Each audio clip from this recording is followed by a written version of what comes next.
tasted porness. Hello and welcome back to Bottom Maze Beast. Today we're back with Saku Saku.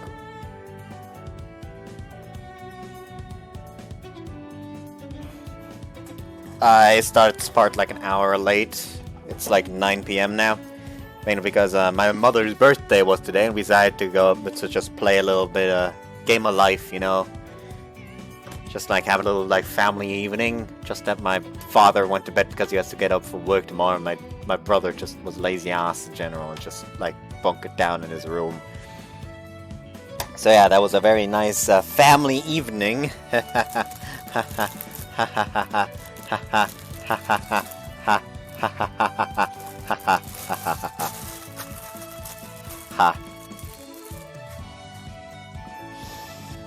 Anyways, I felt the class divide. We did not even have to count the money to know that my little sister had won. And also, we usually never play with like the weird debt things. But it's basically, yes, you get 20,000, but in order to pay it back, you have to pay 25,000. That thing. And basically,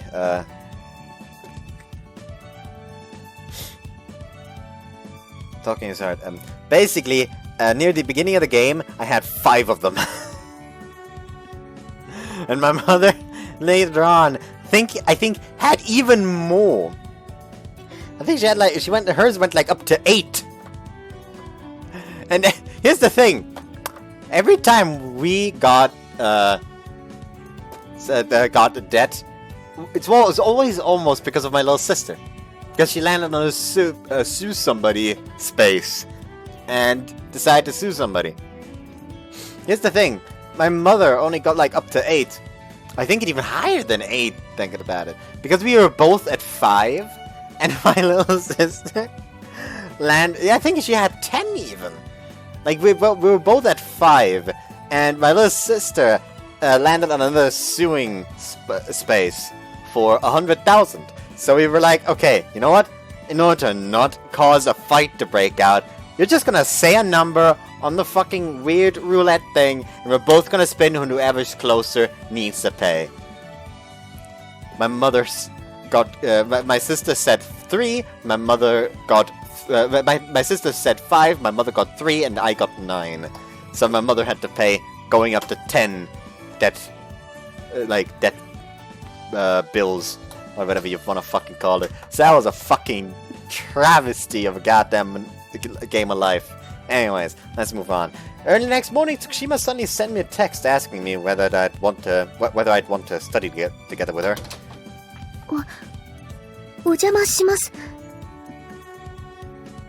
Oh, he still hasn't told Aoi that they're dating, has he? Now, make yourself Tsukushima.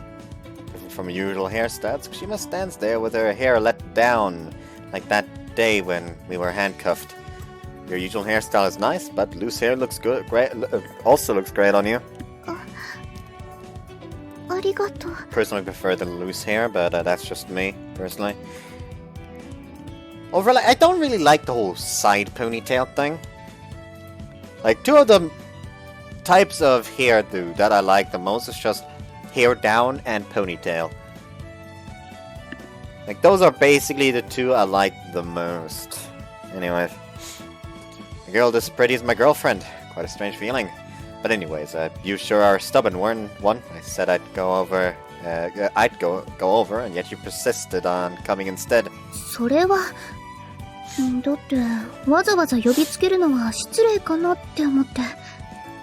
We're a couple, so you don't have to mind stuff like that, you know?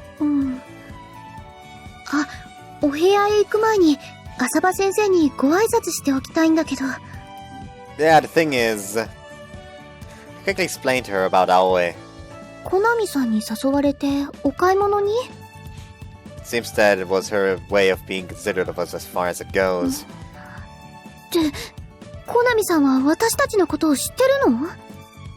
Well, yeah, last night already had to endure some severe bantering. そうなんだ。 Tsukushima blushes and casts her eyes down. Something the matter? その My finger hurts all of a sudden. Ah, what is 本 this? 当に浅場くんの彼女になったんだなって思って。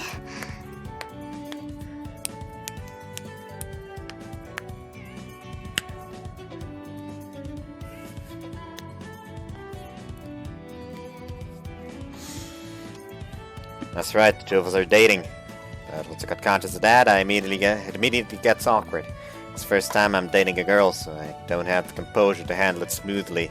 勉強しようか。 Yeah, good idea. Give me your bag, I'll carry it for you. ありがとう。 As you approach my room, Tsukushima suddenly becomes rooted in place. What's wrong? 浅場先生とコナミさんはいないんだよね。じゃあ今日はお家に2人だけってこと？ Also, my occasionally do weird stuff like this. Mainly because we had a spare ribs today, so of course, even after thoroughly brushing my teeth and using floss, there may still be some stuff in between my teeth. Because hey, people make errors sometimes and miss stuff. So also, it's so funny to me because everyone else always has completely messy hands after eating spare ribs, but I'm just over here just only eating with one hand. I can still open the bathroom door, unlike you. Anyways, well, duh. Took you stunningly long to notice that. だって浅場くんは普段通りに見えたから。 Well, that's only natural, considering I specifically made an effort as to not make her feel uncomfortable because of that. 慣れるまでうまく話せないかもしれないけど、頑張ります。 No need to brace yourself as if you're going to enter a battlefield or anything. At any rate, come on in. Tina's still here, isn't she? The moment she passes me, a waft of her scent gently tickles my nose. Why does she always smell so good? Thanks to that, my carnal desire gets close to infiltrating my consciousness. ユーマさん、ゆりゆりさん、私も一緒に遊びたいです。 As we are about to get started with our study session, Tina came crawling out of my bed. Damn, I completely forgotten about her. I didn't spot her for a while, so I figured she must have tagged along with Konami and Aoi. ティナさんはいたんだね。 Yeah, apparently. じゃあ今日はティナさんも一緒にお勉強かな。 No, I'm pretty sure she'll only distract us as long as she's here. I highly doubt a Soul Reaper needs to study in the first place. でも一人だけ仲間外れはかわいそうだよ。ねえ、ティナさんも一緒に勉強しない？はい、恋の妖精として勉強します。 Seems the concept of exercising tact doesn't even cross Tina's mind. Well, it looks like her appearance blew Tsukushima's attention away, so I guess it's fine. By the way, how's Hanako doing? 傷も深くないから心配ないとは言ってたけど、一応お薬を飲んで様子を見るみたい。 See, that's good. 抗生物質の点滴を打ったんだけど、それが怖かったらしくて、二度と病院には行きたくないって言ってたけどね。 Oh? Hanako's bad with injections and IVDs. I guess she unexpectedly has a cute side to her. それと、浅場くんにもお礼を言っておいてって、面と向かって言うのは恥ずかしいみたい。 Okay, well, nothing beats her doing well. The present, that's a load of off my mind. On a different note, you plan on sitting opposite me? だって勉強... Probably having realized what I meant to say, her cheeks burnt slightly red. When we sit next to each other, it'd be easier to ask the other when something's unclear. Obviously, it's just a pretext. I just want to sit next to her. じゃあ... Tsukushima draws her body next to me. That's how it makes me tense up. ユーマさん、背筋が伸びてますが。I'm going to smack you. Yeah, thanks. I'm fully aware of that myself, so don't needlessly point that out. So, what should we start with? 浅場くんのやりたい科目でいいよ。Then let's first review what we learned in last week's classes. When our elbows bump together while we prepare our stationaries, that alone is enough for Tsukushima's face to flush. Not that I'm any better, my heart is beating like crazy. 二人とも顔が真っ赤です。ラブラブですね。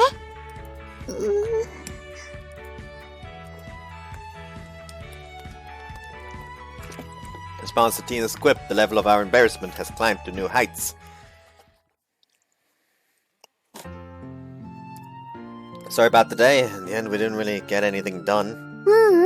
すごく楽しかった。また来てもいい？ Yeah, of course, anytime. Next time I'll chase Tina out of the room. そんなことしたらかわいそうだよ。Good. Doesn't seem like your mood is hurt. In the end, we didn't have a chance to be alone, but that actually might have been for the better. そういえば、部屋に行った時に、ひなさんが浅場くんのベッドから出てきたよね。Yeah, she has this habit of slipping into my bed, without my permission, that is. あ、そっか。But I guess I have to make her stop doing that. Tsukushima looks at me, surprised.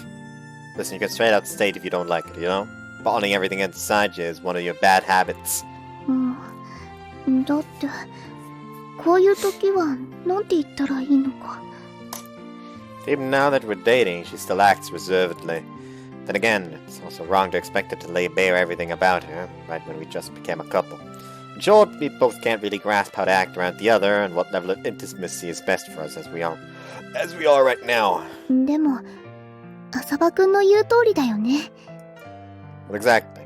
本当はね、告白もうまくいくとは思ってなかったの。だから今も、夢を見てるんじゃないかって実感なくて。Tsukushima? 浅場くん。Take her hand and grasp it tightly without giving her a chance to object. It's not a dream, I'm right here with you. Even crying won't help. You have the key, so unless you open the lock, I won't let go. ずるいよ。自分から繋いでおいて、外すときは私からなんて。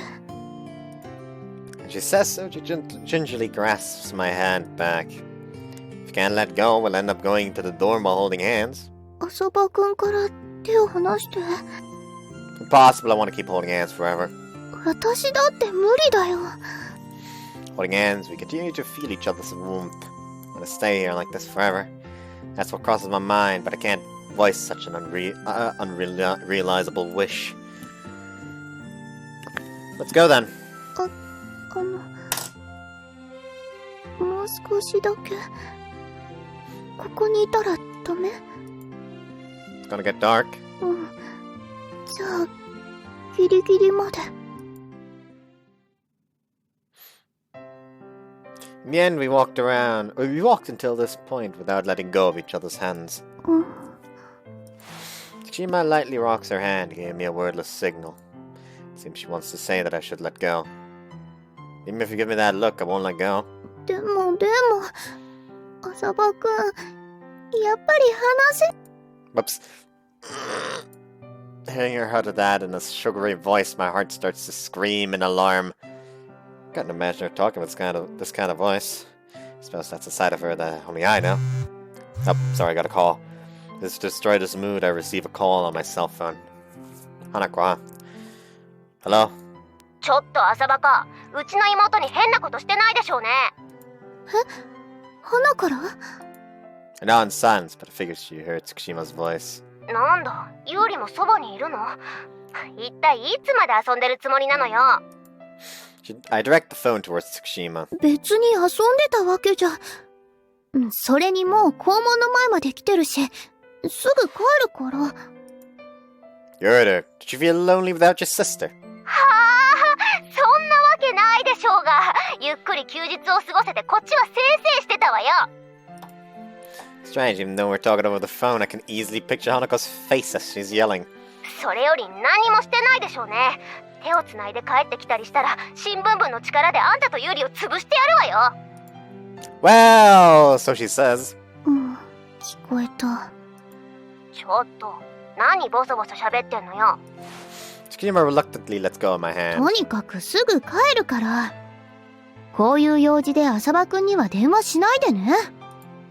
No need to worry, I'll bring your sister home safely. 何よその猫を撫でるような声は。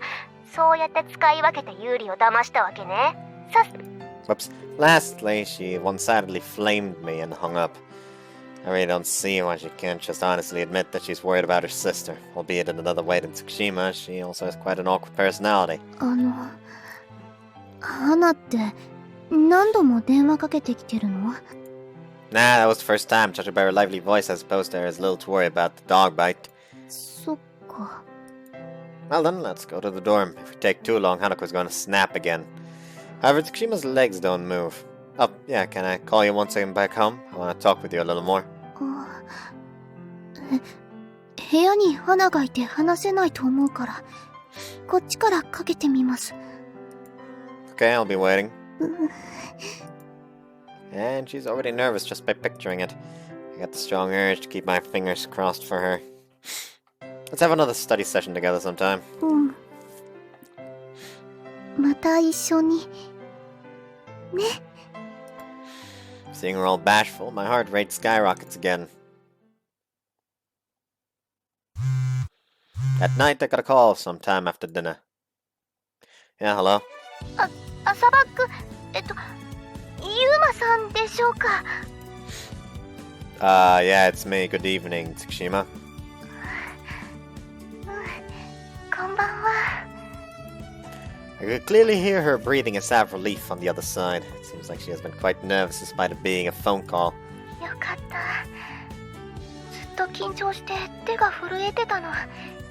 浅場くんの声を聞いてほっとしちゃった。Hanako's nearby? 今は寮のロビーで話してるから、あまり大きい声で話せなくてごめんなさい。I don't mind at all. But if it's inconvenient for you right now, you can... 平気、切らないで。Tsukishima's figure, eagerly talking into the phones, surfaces in my mind. Feels like my ear is tickling when I hear her voice over the phone like this. This is our first phone conversation since we've become a couple. Partially due to the resulting nervousness, it's likely that the silence is going to last until I bring up a topic. もしもし、浅場くん聞こえてる？ Yeah, loud and clear. よかった。今日送ってもらってる時に言えなかったことがあったの。 Something you failed to say? 急にこんな話をするのどうかと思うけど。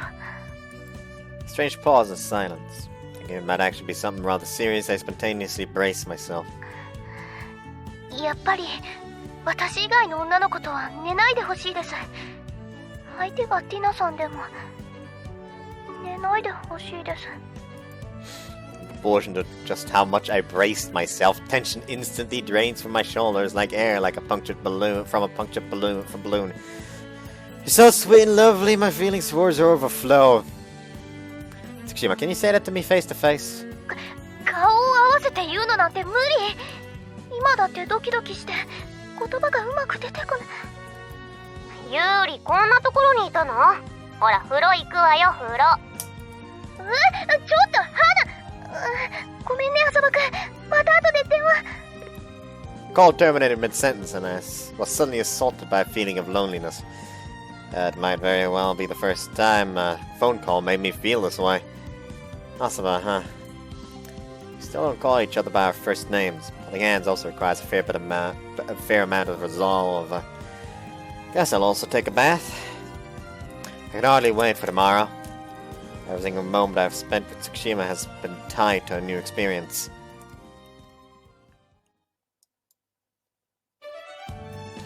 With the last week, our social campaign had come to an end. For now. In spite of that, Tsukishima got up early. 普通は一緒に登校するものだと思って。 That's why you went out of your way to come to my place to meet up with me? I'm happy for her feelings, but I can't honestly say that I'm glad to see that glad she did this. If she lived nearby, okay, but Tsukushima lives at the school dorm. That basically means that she'd have to go all the way to my place and then the same way back again, so it didn't even cross my mind that she might do that. You don't have to bend over backwards just because we're dating, okay? 気負ってるつもりはなかったの。でも、こういうのはやりすぎなんだね。It's more like I'm just worried about you. Makes me worry that maybe I'm loading you with a needless extra burden. あ、ゆうくんとゆうりちゃん、おはよう。 That moment Mio turned up just as always. The moment she called out to us, nervousness made Tsukushima's body stiffen. Morning, Mio. おはよう。今日もゆうりちゃんは朝早いね。Mio lines up next to Tsukushima, wearing her usual smile. It's probably safe to assume that the matter with Mio has been on her mind the whole time. Unable to say anything yet, and unable to say anything, but yet concerned about Mio, she throws a quick glances at her. どうかしたのゆうりちゃん。それに、どうしてゆうくんのお家にいるのかな Actually, we started dating. 浅場くん Tsukushima is flabbergasted in response to me outright divulging the truth. However, Mio smiles cordially as she watches that. そうなんだ。おめでとう。ゆうりちゃんも、よかったね。Here's the thing. Him being direct about it is a mercy in this situation. ミオ Tsukushima, if you show her such a grim face, you'll make her worried, you know? うんうん。心配するぞ。ありがとう。 Tsukushima's smile is still awkward. Nonetheless, that's a matter entirely between the two of them, so I can't butt in. Well then, anyhow, let's get going before we start running late. でも、毎朝してるミオの。Oh, you mean the rehab? あれは、もう必要なくなったんだ。Actually, I had told her that I might be in love with a girl. In response to that, she said rehab wasn't necessary anymore and I was discharged from my services. じゃあ、ミオは。Probably realized that I was talking about Tsukushima back then, didn't you? You probably realized that I was talking about Tsukushima back then, didn't you? ゆうくんの好きになった人が、ゆうりちゃんでよかったよ。ミおめでとう、ゆうりちゃん。There we have Tsukushima, who wanted to apologize to Mio. And then there's Mio, who maintained an atmosphere that wouldn't let her apologize. Right from the beginning, Mio never wanted an apology. オ。ありがとう、ミオ。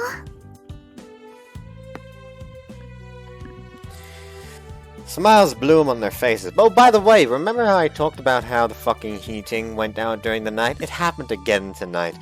What the fuck is wrong with our heating? Help. Anyways, smiles bloom on their faces. Seeing them smile at each other, my lips also naturally bend into an upward curve. 浅場くん、少し時間いい？ Promptly after we arrived at the entrance, Tsukushima addresses me in a low voice, careful so that no one would catch our conversation. Incidentally, Mio wasn't present, as she had been kidnapped by Hanako moments ago. Sure, is something we can't talk about in the classroom? うん。 Gotta say, though, I have absolutely no idea what it might be about. Then let's move to the courtyard. I suppose there won't be many students around there at this time. So, confirming that there isn't anyone nearby, I ask her in a whispering voice. その... Bento.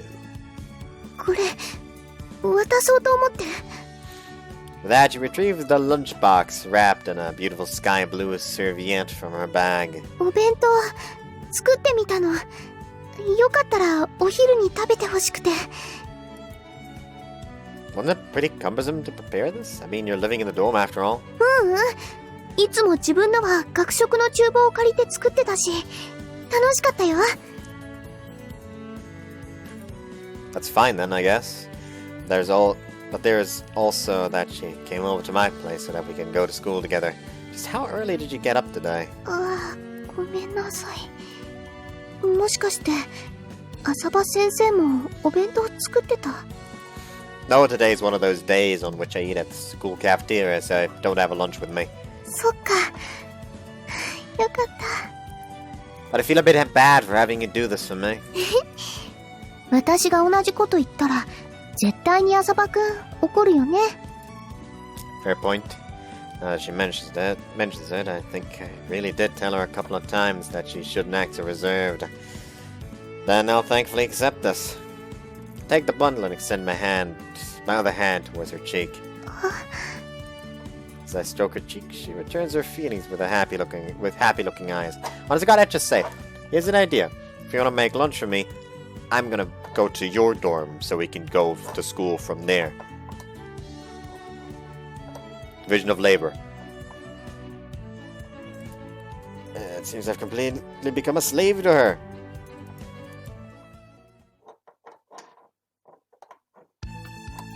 Lunch break. I come out of the school cafeteria together with Soul. いらっしゃいませ。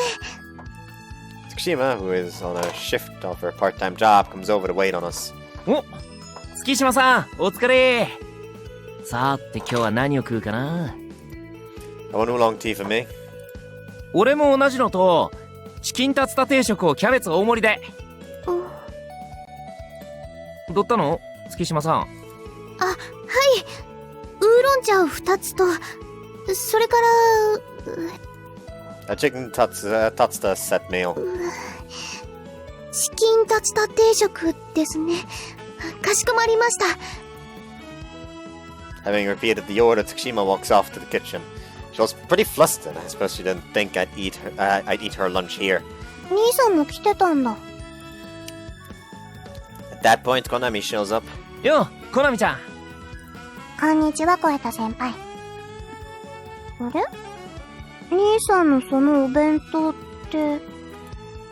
Why don't you sit down somewhere? Naturally, I know that Konami doesn't have a lunch with her today either. 浅葉先輩Huh? One of your friends? うん、一緒に学食へ来たの。どうしよう。私、今日すっぴんなんだけど。いつもじゃない？すいません。この子、先輩のファンなんですよ。さすがユーマ。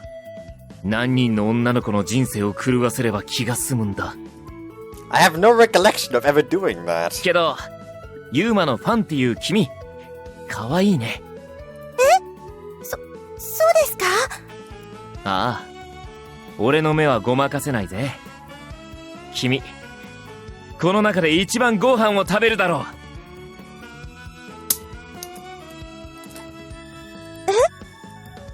Dude, how can you be so rude to a girl? いやだってよ、肉好きはまだまだだけど、食欲ありそうなオーラがすごいだろう。Considering the possibility that he's saying similarly rude stuff while I'm not around as well, I start to feel rather anxious. Let me apologize instead. Sorry, it's not like he wants to be nasty. It's just. 私のいいところを分かってくれるなんて。Oh my God, he's going to get the. Huh? 生徒会の小枝先輩ですよね。よかったらこっちで一緒にご飯食べてください。 He gets it. He gets all over it by the end. I'm sure of it now. ちょっとあんた、コナミちゃん、私運命の人見つけたかも。うん、おめでとう。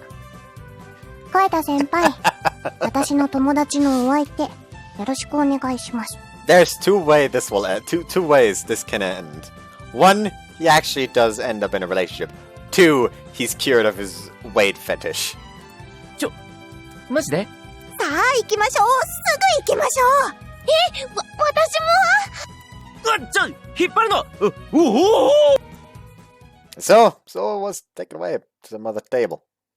それじゃ、代わりに私がここへ座るね。Sure. That just now. You sure that's fine? 面白いからいいかなって。Despite the fact that they're friends of the same class, Konami doesn't deviate from her usual stance. Your brother's slightly worried about your future.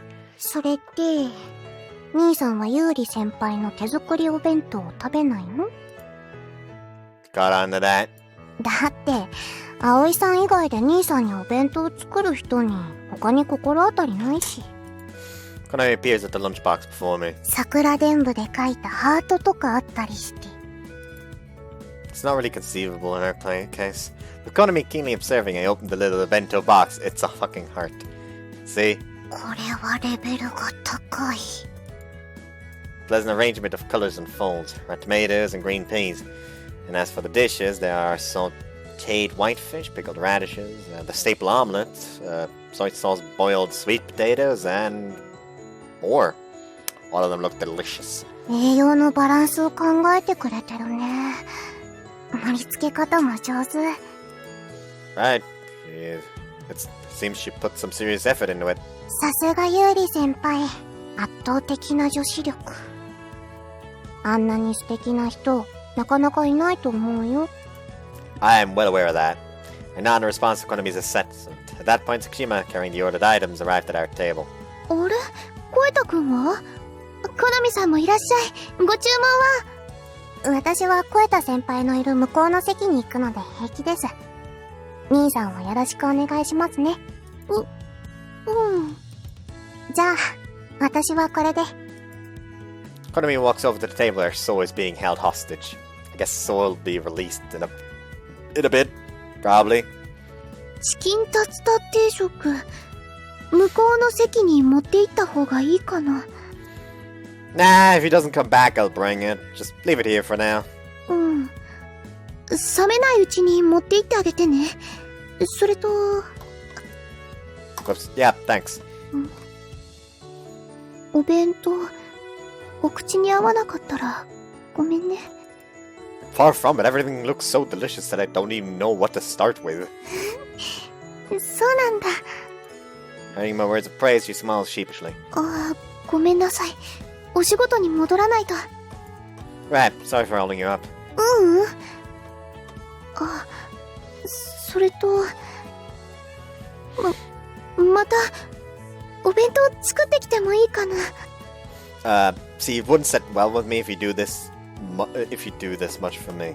You also have your work here, so that'd be tough on you, right? 浅場くんが迷惑でないのなら、毎日でも作りたいです。わがまま言って、ごめんなさい。Tsukushima, seeing her bright red face, her attractiveness makes my heart skip a beat. When I see Tsukushima off as she returns to work, I carry a slice of omelette into my mouth. Delicious. Begin to greedily devour the lunch. ユーリ先輩、少しいいですか？はい。ご注文でしょうか？いえ、ご注文ではなく、おせっかいを一つ。ユーリちゃん、お疲れ様。また明日です。みんな、気をつけて帰ってね。Tsukishima lives in the dome, but we other folks have houses to return to. As of that, our time together ends here. 兄さん、行こ。Yeah, coming. Oh, my shoulder hurts. I don't know why it hurts. Still hurts. It's fucking weird. Miyu and Konami have already set off, but I still remain and have to gaze at Tsukushima for no specific reason. I actually want to be with her a little longer, but I guess I just have to swallow it down. See you tomorrow. She nods feebly. Since the end of lunch break, she has been looking rather spiritless to me. Maybe something occurred that made her feel down. I suppose I'll give her a call once I get home. With me and Konami taking the front while chatting happily, I drag by myself, immersed in my thoughts. Isn't it in fact not enough to just call her? With only that, our relationship is never going to develop further. Both of us feel reluctant to put out the other. Thus, we end up averting our eyes from what's really important. Sorry, going home without me. どうしたの、ユウくん。忘れ物？ Well, something like that. いってらっしゃい、兄さん。ユウくん、気をつけてね。Seen off by the two of them, I retraced my steps. 浅場くん？ I was thinking it'd be good if I managed to catch up to her before she'd be back at the domes, but I found her still standing at the same spot where we parted. Her eyes widen in surprise as she sees me. 浅場くん、Tsukushima, if you don't want me to go yet, just say so. grasped her shoulders as I say so. Tears well up in her eyes. However, she also undoubtedly stares back at me. それなら浅場くんも食べられないものがあるならそう言ってよ。 What? 言ってくれなきゃわからないよ。無理に食べてほしくなかった。苦手なら苦手って教えてほしかった。 Unforeseen counterattack renders me speechless. The lunch she made for me. There was just one type of food in there which I don't like. Tomatoes. You're a fucking barbarian! Tomatoes are fucking awesome. I will whip you. My fucking self. I will force feed you tomatoes. Who told you that? コナミさんが教えてくれたの。浅場くんは自分では言わないだろうからって。 Damn. I think Konami saw the contents of the lunchbox. 私、まだ浅場くんのこと何も分かってない。好きな食べ物や好きな音楽や血液型も。本当に何も知ろうとしてなかった。 I don't get the obsession the Japanese have with blood type. Tsukushima. だからね、もっと浅場くんを知りたいの。そして私のこともたくさん知ってほしい。 And that's sure a lot. That is sure to take a lot of time. We just started dating, so from now on, slowly, little by little, that kind of approach, I feel like we'll now manage to bridge the distance between us. In light of that, to take a step forward towards her from my end, I have to tell her my honest thoughts. I'll tell you what I was thinking before we departed.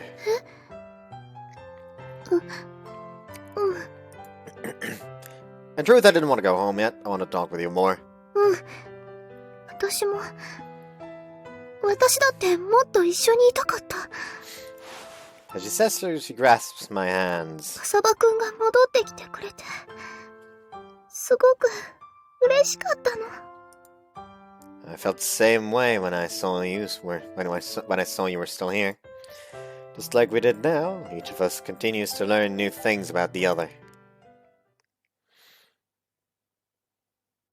こーら、こんな時間にこんなところで何をしてるの？あ、お姉ちゃん。と言っても仕方ないか。ミオってば失恋したばっかりだもんね。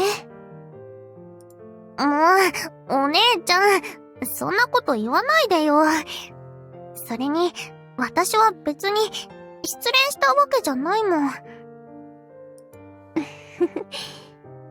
告白すらしてないもんね。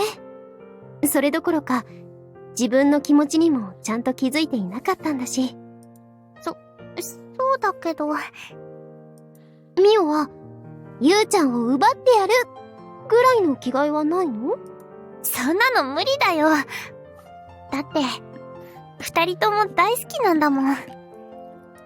そっか。じゃあ、今夜は二人でカラオケに行っちゃう？大きな声を出せば、悩みなんてバーッとなくなっちゃうよ。それもいいかも。ティナ、帰らねえのか？これで、よかったのかな？何がだ？あいつに恋愛させるというお前の望みが叶ったんだ。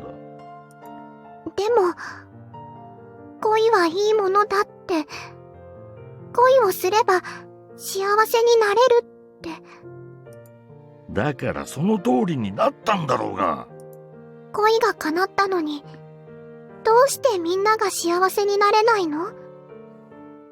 恋って素敵なものじゃなかったの？は、知るか。そんなもんはてめえの目で確かめろ。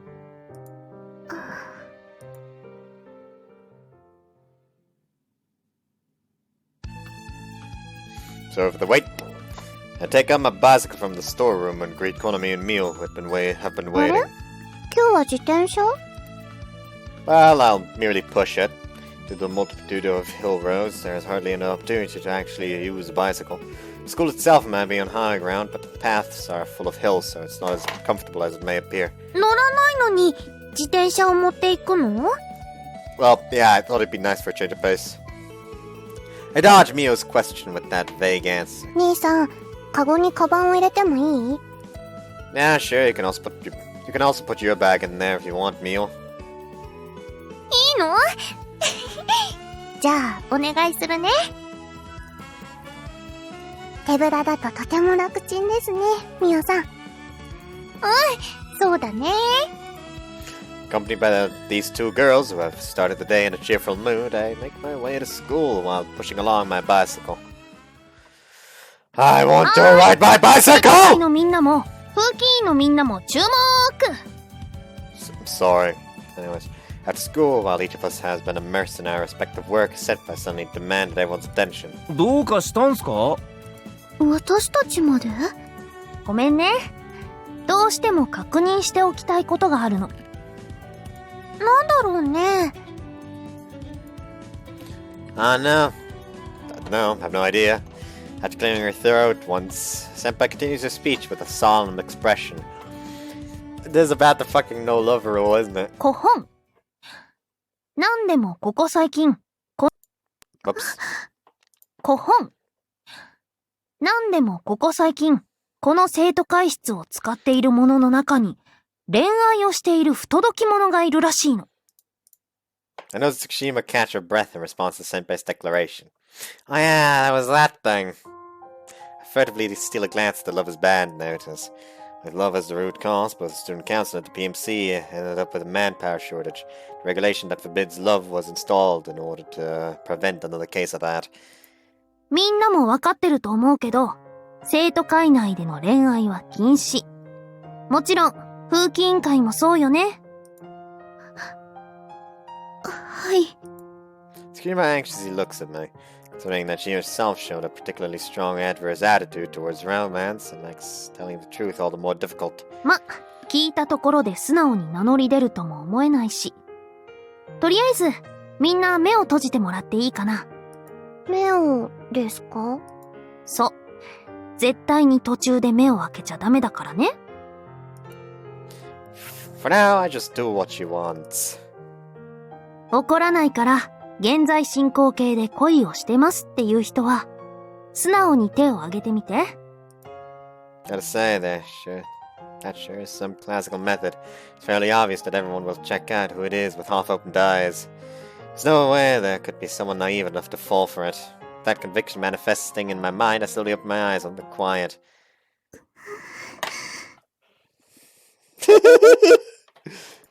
Tsukishima was gingerly raising her hand. On top of that, everyone is gazing at her with their eyes open. Well, I'm in the same boat as them, so I'm not really one to judge, but these guys are pretty cruel.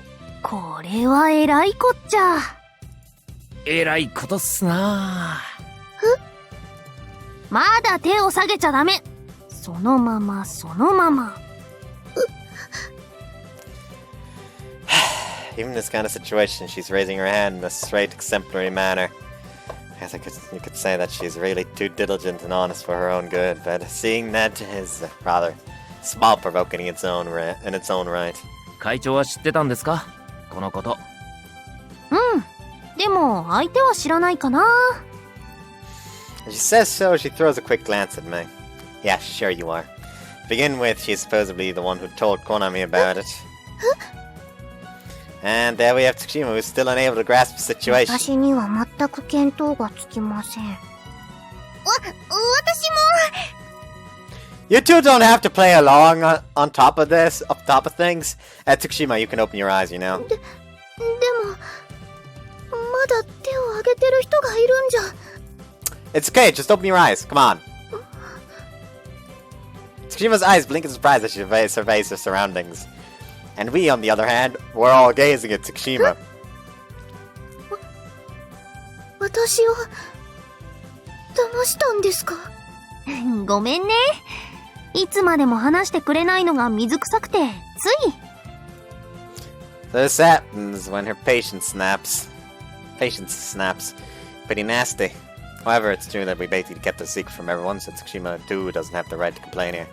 それで、ユーリ、彼氏ができたんだよね。一体どこの誰なのかな？ Her eyes ask me what she should do as she looks at me. Although it doesn't seem like she wants to fool them. Be rather pathetic as a guy to push this all onto her. I'm dating Tsukushima, sorry for keeping it from you until now. 浅葉くん。正直でよろしい。ま、私は花やんから聞いて知っていたんだけど。Figures was Hanako leaked the info. でも決まり事を破ったことには変わりないよね。まさか風紀委員がしらばっくれたりしないでしょ？ If there's any punishment, I'll take it, so let her off the hook. そんな告白したのは私ですから罰を受けるなら私が No, I will. 私がまあ、このバカップルは言ってますけど。どうするんすか、会長。ねえねえ、コナタンはどう思う？ Senpai gives Konami a signal with her eyes as she asks her. そうですね。こんなものは、こうしてしまえばいいかと。She casually peels off the lover's band notice and crumples it into a ball. コナミさん？ And あらあら？これは大変なことになっちゃったわね。ミオちゃん、ここになんて書いてあったんだっけ？ like here's the thing. Knowing the people in the fucking group, this wasn't gonna be a problem either way. Like, none of them would be the kind to just, like, immediately skip out on the fucking student council. If anything, them, like, stubbornly wanting to keep the fucking romances band thing alive would be the thing that causes people to quit.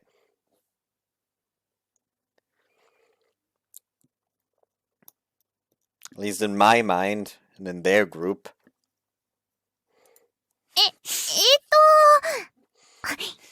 一日一善ですか？そう、一日一善。いいことした後って気持ちがいいよね。What's with this third-rate play? Their conduct made Tsukushima and me spontaneously exchange glances. Thanks, Senpai, and everyone too. ありがとうございます。何のお礼かわからないけど、どういたしまして？あ、でも二人とも恋人ができたからって、勉強でも風紀委員の仕事でもサボったりしないようにね。そうそう。俺たちは生徒みんなの代表として、ここに集まってるわけだしな。わかっています。節度は守っていきますので、心配しないでください。信じてるからね。With that, we became an officially recognized couple in the student council. With our work activities over, the time for my bicycle to shine has finally arrived. 一緒に帰る？ Yeah, it makes you feel a bit lonely to always park at the school gate, right? I brought my bicycle, so how about you come along? 二人乗りなんてダメだよ。Of course you won't do that. I never thought you'd agree to something like that's technically against the law in the first place. You'll sit on the rack and I'll push it. That way there's no problem, right? そのためにわざわざ自転車を？ Went to my place just so we can go to school together. It's the least I can do in return. でも、私、浅葉くんと一緒に歩きたい。 Looks like she feels slightly bad about it, but I'm really happy that she clearly states what she wants. Let's see, and then let's do that.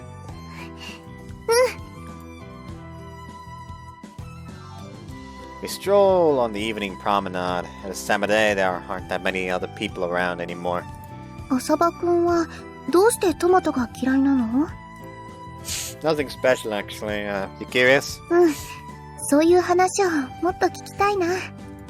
Okay, but why are you so far away from me? だってうちの両親はいつもそうだったよ。 Mean how it was common practice in the old days for a woman to practically express her unconditional support from the back by walking behind her husband? お母さんがそういう考えなのかな。いつもすごくお父さんに尽くしてて。 That's an old-fashioned mindset that's counted rarely nowadays. I suppose that has some influence on Tsukushima too. Be that as it may, it's more comfortable to talk when you're next to me, don't you think? 浅葉くんがいいならそうしようかな。 Of course it is. Let's walk side by side. それじゃ。 Slightly embarrassed, Tsushima lines up next to me. So, tomatoes was it? あ、うん。苦手なのって食感？ Nah, I just overate them. 食べすぎ？ Just forget that and gaze at the beautiful lake. It makes for quite a picture with the setting sun in the background. ねえ、食べすぎって？ So it appears she's more interested in my little tomato history than in the beauty of the lake. Seems I can't escape this. When I was a kid, I didn't hate them. Konami used to dislike that unique, grassy taste they have to them, though. But now it's more like she actually enjoys eating tomatoes. じゃあなんで嫌いになったの？ As I just said, I overate. In addition to Konami, there were also many other kids in elementary school who didn't eat tomatoes. もしかして。 Saying they'd want me to eat them. Instead, they shoved their tomatoes onto me whenever they were part of the school cafeteria menu. And one day, that seriously upset my stomach. And since that day, well, thinking back, in fact, likely might have been something else that's upset my stomach. それで嫌いになっちゃったんだ。 I can eat ketchup just fine, though. Pretty silly, right? ちょっとね。でも、浅場くんらしい。 It's bliss for me if you enjoyed that little story. 浅場くんのことを聞けて、すごく嬉しいよ。 As she says, I realized that the color of embarrassment had already faded from her face at some point. 他に、浅場くんのことで何かないの？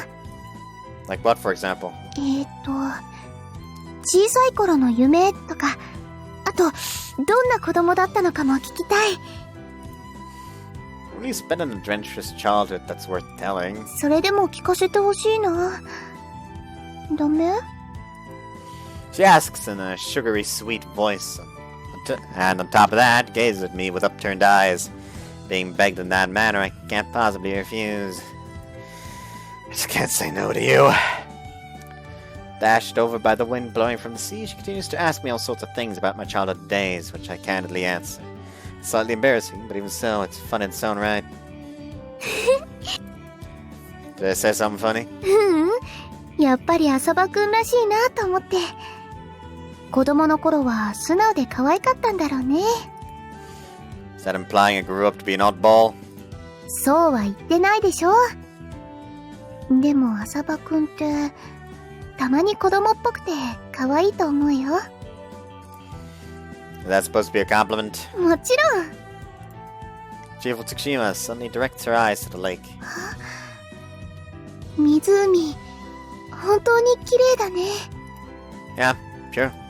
I hold my steps and gaze at the lake together with her. Other than walk apart from each other, it's nice how you can see the face of the other person when you're next to each other, don't you think? If I say so, as I say so, I gently take her hand. Then I grasp it tightly, closing the lock. でも、手まで握っちゃったら、恥ずかしくて顔が見られないよ。 Reaction like that makes me want to take a peek at your face. 意地悪しないでください。 With red ears, Tsushima turns away from me. That reaction stirs my desire to tease her, but ほら、湖、本当に綺麗ですよ。 I was hoping you wouldn't say that. And my eyes are even more beautiful. その、手をつなぎながら、そんなこと。 Really, she's just too adorable.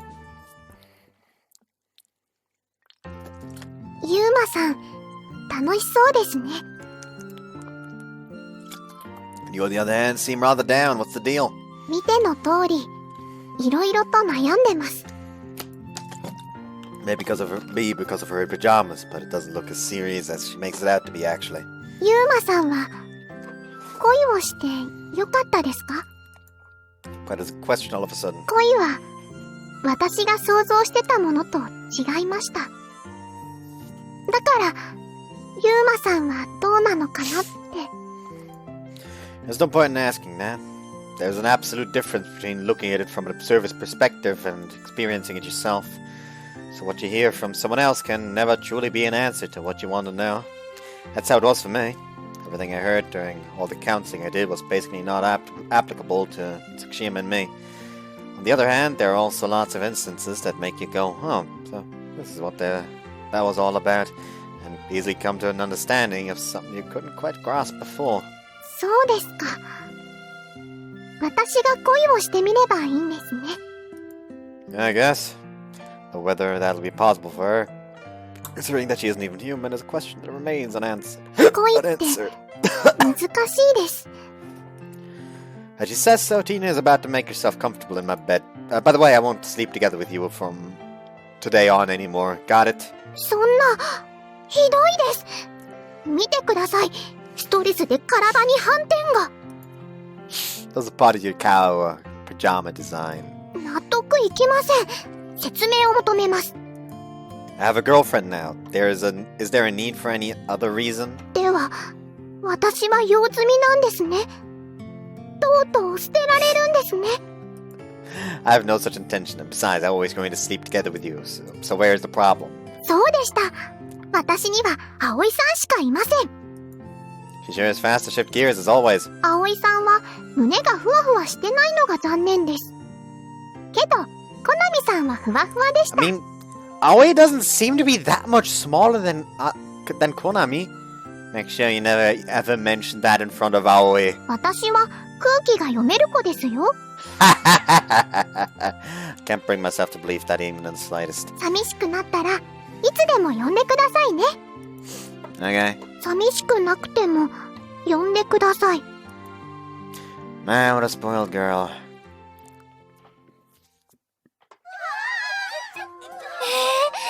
なにこれマジで？月島さんって全然そういう気配なかったのにね。朝から何の騒ぎかと思えば。On the bulletin board next to our classroom, a sheet of paper was hung up, reminding me of the whole wanted poster ordeal. 鉄の風紀委員長に男の影？だって、これ、新聞部の記事かな。No, but I can tell for sure that Hanako didn't write this. It's crudely made and doesn't have the student council's approval stamp. Even Konami and my wanted posters were at least well formatted and generally nicely made. じゃあ、誰が作ったんだろうね。これ。I suppose it's pointless to tell her not to let it get to her. Yes, someone saw us together. This won't lead to some sort of harm at the very least. 月島さん。放課後に残ってもらった理由はわかるよね。はい。今朝張り出されていた例の記事の件。犯人はまだわかっていないけれど、月島さんにとってもああいった内容を書かれるのは不本意だと思うの。それで、念のために確認を取らせてもらってもいい？確認ですか？ああ、別に先生は月島さんが誰とお付き合いしても構わないの。そこは誤解しないでね。はい。女の子は恋愛するのって大事だと思うし、あの記事の内容が本当でも先生はいいって思うの。Fuck is that? ただ、わかっています。ああいった記事を書かれるのは、私自身に隙があったからで、二度とあのような噂が立たないよう、気持ちを引き締めていこうと思います。あ、そうじゃなくてね。噂の相手って、うちのユーマくん、浅場くんじゃないよね。そうなの？本当に浅場くん？すみません。急に謝ってどうしたの？いずれご挨拶に伺おうとは思っていたのですが、その通りです。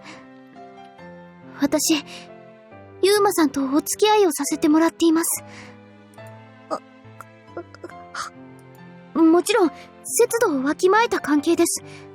風紀委員として恥ずかしくないよう、これからも気をつけていくつもりですので。私では、ユーマさんのお相手として不足でしょうか？そんなこと。けど、そっか。月島さんが、ユーマくんと、この、先生？ユーマくんが、私の知らない間に、大人になったんだなって、思ったら、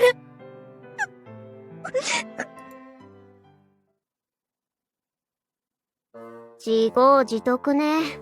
同情の余地すらないわ。Hanako dropped by the student council to bring some PR-related photos which she took. At that time, we asked her about this morning's case and shortly received that jeering reply. 言っておくけど、あの記事に私や新聞部は無関係よ。どうせ浅バカは私がやったと思ってるんだろうけど。いや、ユーマは最初から月島姉さんを疑ってはなかったよな。そうなの？ You're quite the noisy girl, but you never fail to go through the proper channels, right? And to begin with, the quality of your articles is clearly higher. へえ、浅バカの割には分かってるじゃない。だいたいこっちだって迷惑してるのよ。真っ先に新聞部が疑われて、私まで先生らに呼び出し食らったし。そういえばユーマくん、ユーリはどうしたの？ It seems our homeroom teacher is questioning her about it. 浅場先生に？ユーリ先輩に対して何らかの支援を抱いている人物の犯行でしょうか。まあ、風紀委員っていうのは、ただでさえ生徒からの反感を買う仕事だしね。Underpants are kind of uncomfortable right now. There we go, better.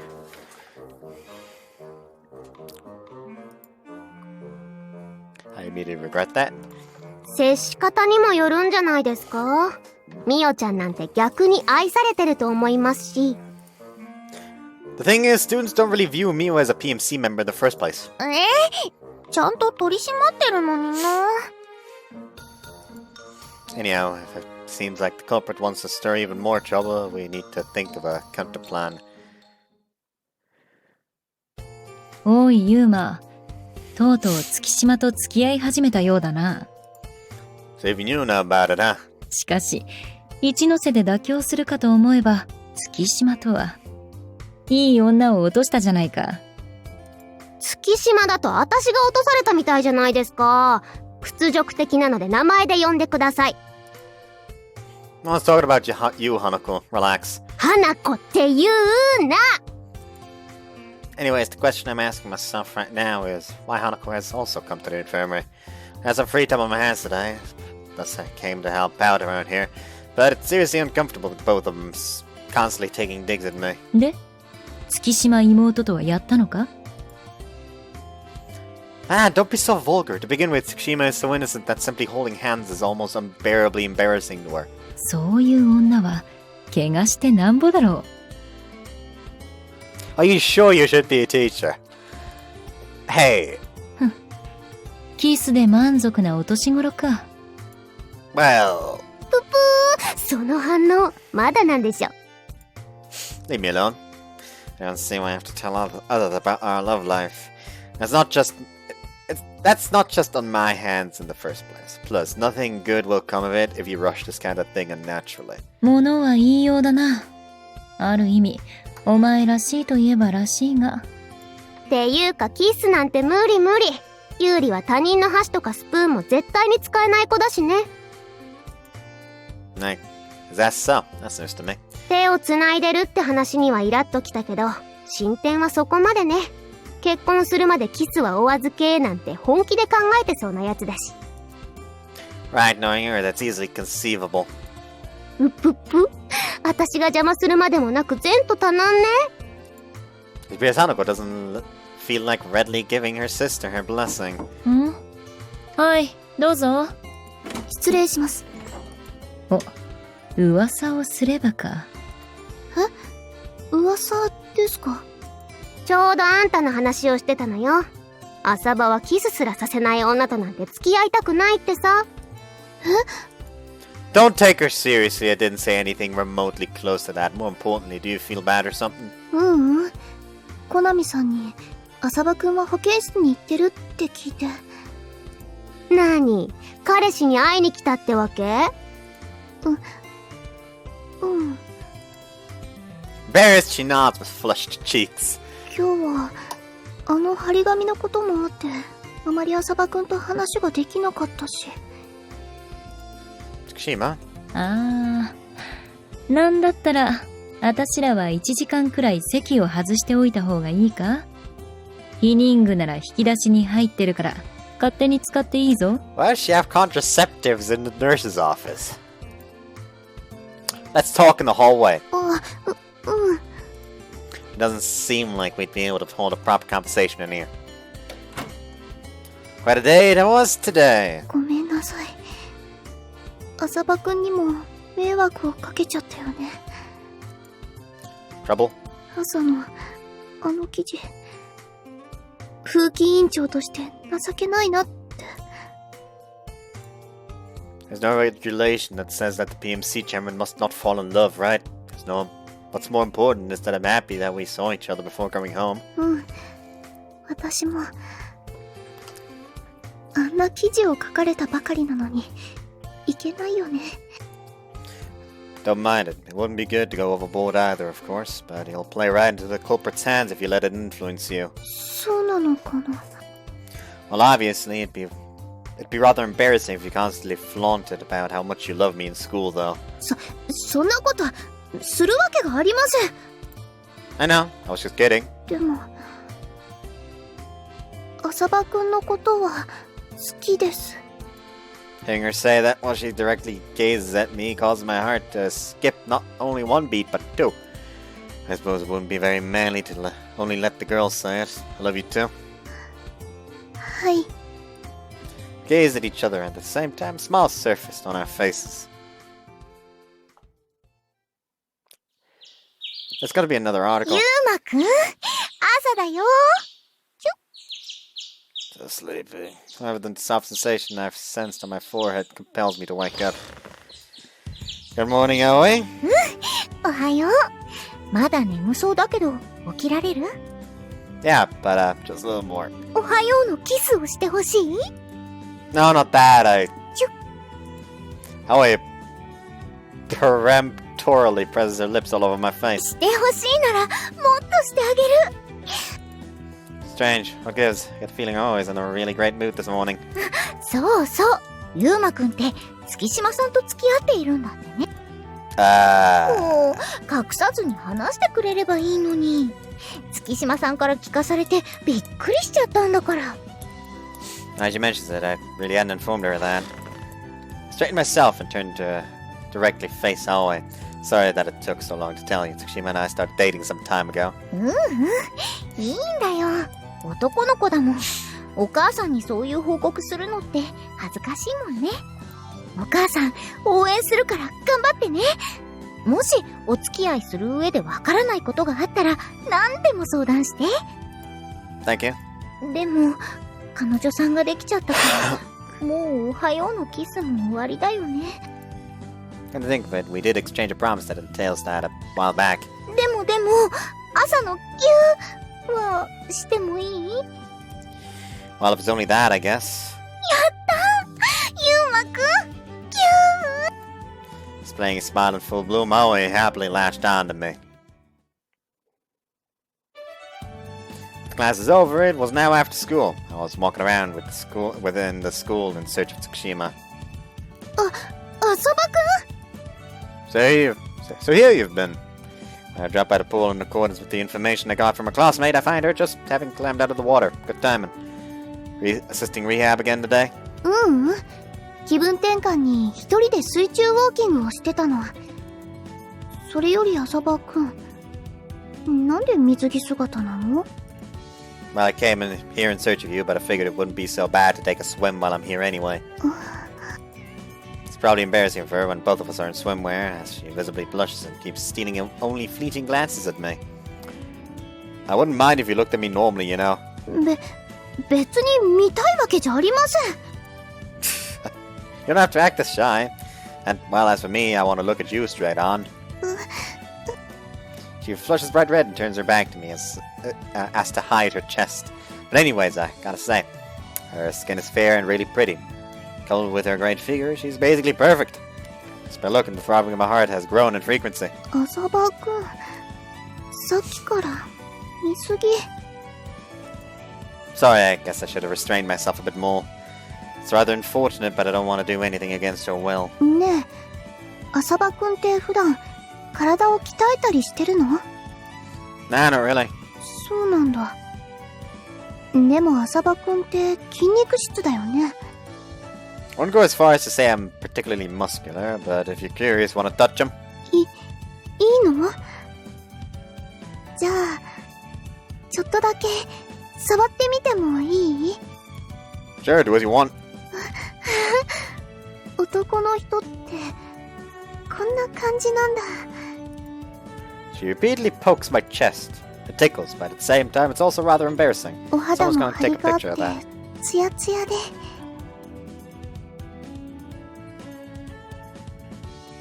Why don't you touch me a little more than that while you're at it? Huh? Like this. Executing my surprise attack, I drew her towards me and embraced her. Her hot cheek is strongly pressed against my chest. How does it feel? こんなところ誰かに見られたら。 Don't worry, I'll protect you no matter what others might say. Unfortunately, no one else is here at the pool right now. Well, that's exactly why I dared to do something this bold in the first place.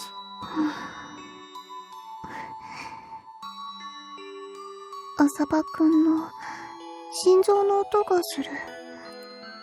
She smiles as she rubs her cheek against my chest. あ、少し鼓動が速くなったかも。 Oh, yeah. I'm embracing my girlfriend, who's only clad in her bikini right now. It'd be impossible to not get excited in this situation. 浅葉くん、もしかして照れてる？ What do you think? Of course it is. Tsukima cheerfully smiled at me as I turned my face away from her in embarrassment. Okay, take a picture of that! I have to school on Friday. Since BMC work wrapped up early today, Tsukima and I changed into our casual wear and met up downtown. Okay, I suppose no one's gonna take a picture of that. 今日は遊ぶわよ。遊ぶわよじゃなくて、どうして花がいるのよ。だってあんたたちデートするんでしょ？腹立たしいからぶち壊してやるわ。それに浅場だって嬉しそうじゃない。あたしクラスの美少女が同伴するなら男として悪い気はしないはずよ。Like she's just gonna say that he's just like, look at her leave. Quite a self-centered proclamation. これぞ両手に花ね。もっとも、そっちの花はトゲがある上にしなびてて何の価値もなさそうだけど。No objections, young Tsukushima? こんなところで言い合いをしても仕方ないもの。でも、浅葉くんもそう思ってるの？ If I do this, I'll really have a rose in each hand. I wrap both my hands around her hands. In the blink of an eye, her cheeks dye red. Since she's fair-skinned, it's easy to notice whenever she blushes. うわぁ、ユーリっていつもこうなの？ Like what? だから、あんたと手をつないだだけで真っ赤になってるじゃない。見てるこっちが恥ずかしくなるっつうの。ちょっと、ユーリも黙ってないでなんとか言いなさいよ。別に話すようなことは。呆れた。あんたみたいにトークスキルゼロのネクラちゃんは男からしたら致命的につまらない女よ。浅葉くん、手をつなぐのはやめとこう。花も見てるし、やっぱり恥ずかしいし。It seems like Hanuko's constant jabs spurred on her shyness. However, you have the key, not me. I grip her hand to show her that I won't let go. 浅葉くんが手をつなぐのって恥ずかしくないの？周りにたくさん人がいるのに。周りにたくさん人がいるのに。じゃないわよ、バーカじゃないの！ Intercepting Tsukushima, I Hanako spat that out. 自分の惚れた男と手をつないで歩くのが恥ずかしいって相手にも失礼だと思わないの？自分のことばかりじゃなくて、そこの浅バカのことも考えてやりなさいよ。好きな子には笑顔でいてほしいに決まってるじゃないの。That's a surprise. Hanako actually says something decent there. Gotta say, you say some nice stuff every once in a while. Gotta だっ admit. たら素直に褒めていいのよ。それとも何？私のこと崇めちゃう？ Neither. But then you immediately get carried away. Oh, well, it's rather clear that this means Hanako is actually worried about her sister. How about you walk next to Tsukushima too? I'd be even happier to see that you twins merrily lined up, actually. うっさい。私はそんなに安くないのよ。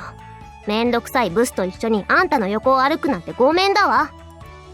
Well, I never thought you'd obediently agree to that anyway. にゃーに Yes. ねえ、花。本当にずっとついてくるつもりなの？ゃー。兄よ、不満？不満というか、どっちなのよ。私が邪魔で浅場に甘えられないならそう言えばいいじゃないの。別にそういうわけじゃ。そうやってもじもじしてれば助けてもらえると思ってるんでしょうけど、そういう甘えは全然可愛くないわよ。Sort of nagging isn't waning today, huh? 見ててイライラすんだから仕方ないじゃないの。まさか自分の妹が男に対してあんなかまってちゃんだったとは思わなかったわ。かまってちゃん？それよそれ。そのかまって欲しそうな上目遣い。あざと言ったらありゃしないわ。そんなつもりは。ったくどうして男ってすぐああいうのにコロンと騙されるのかしら。 No, you're asking the wrong one. What Hanako said wasn't the reason I fell in love with her, so I had no way of answering that question. ああもうやめやめ。気分が悪くなるわ。それよりこの辺にペットショップってないの？ Pet shop? What for? 太郎の餌を買いに行くの。 Is that your boyfriend? 違うわよ。太郎ってのは犬。寮のそばに住み着いてる野良犬のことよ。Is that your... He just asked then. Again, is that your boy? 野良犬？まさか花、餌付けしちゃってるの？私がしなくても学食のおばちゃんたちが残飯をあげたりしてるし、それに少しは私に懐いてきてるから可愛くなってきて。Could it be, he's the one who bit your hand? そうそう。あれから太郎と仲良くなったのよ。あれ？でも花、フェンなんとかって名前をつけるようなことを言っていなかった？しょうがないでしょ。おばちゃんたちがそう呼んでるみたいで、他の名前じゃ反応してくれないのよ。Hanako and Taro. I think you guys match. Congrats. うるさい。あと花子って言うな。Anyways, you just said so from the beginning. She came here to drop by a pet shop. 本当に犬は危なくないの？また噛まれたら大変よ。もうきちんとしつけたから大丈夫よ。それよりあんたは自分の心配でしょ？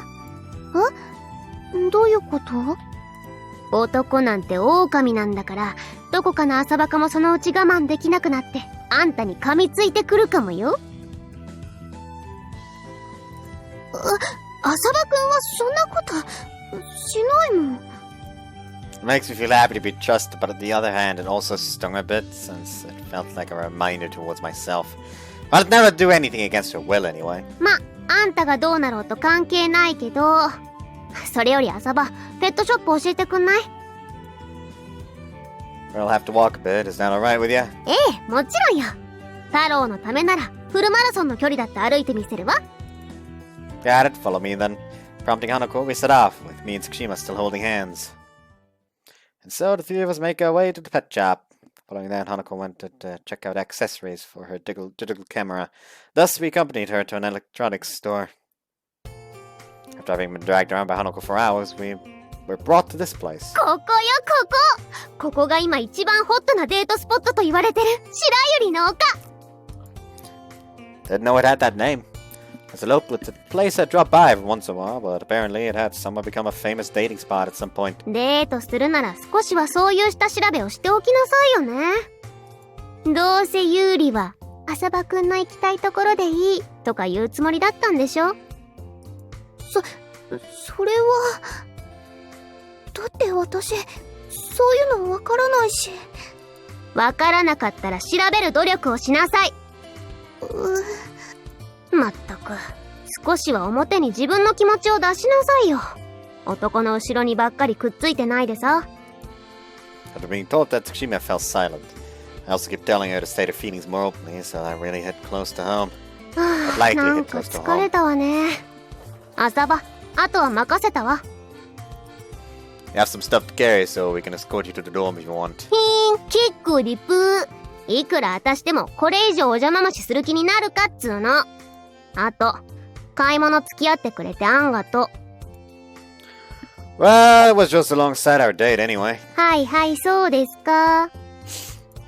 Oh yeah, while you're here, won't you take a picture of us? はぁ？なんでよ。As a memory of our first date, I trust that you'd take a really good one.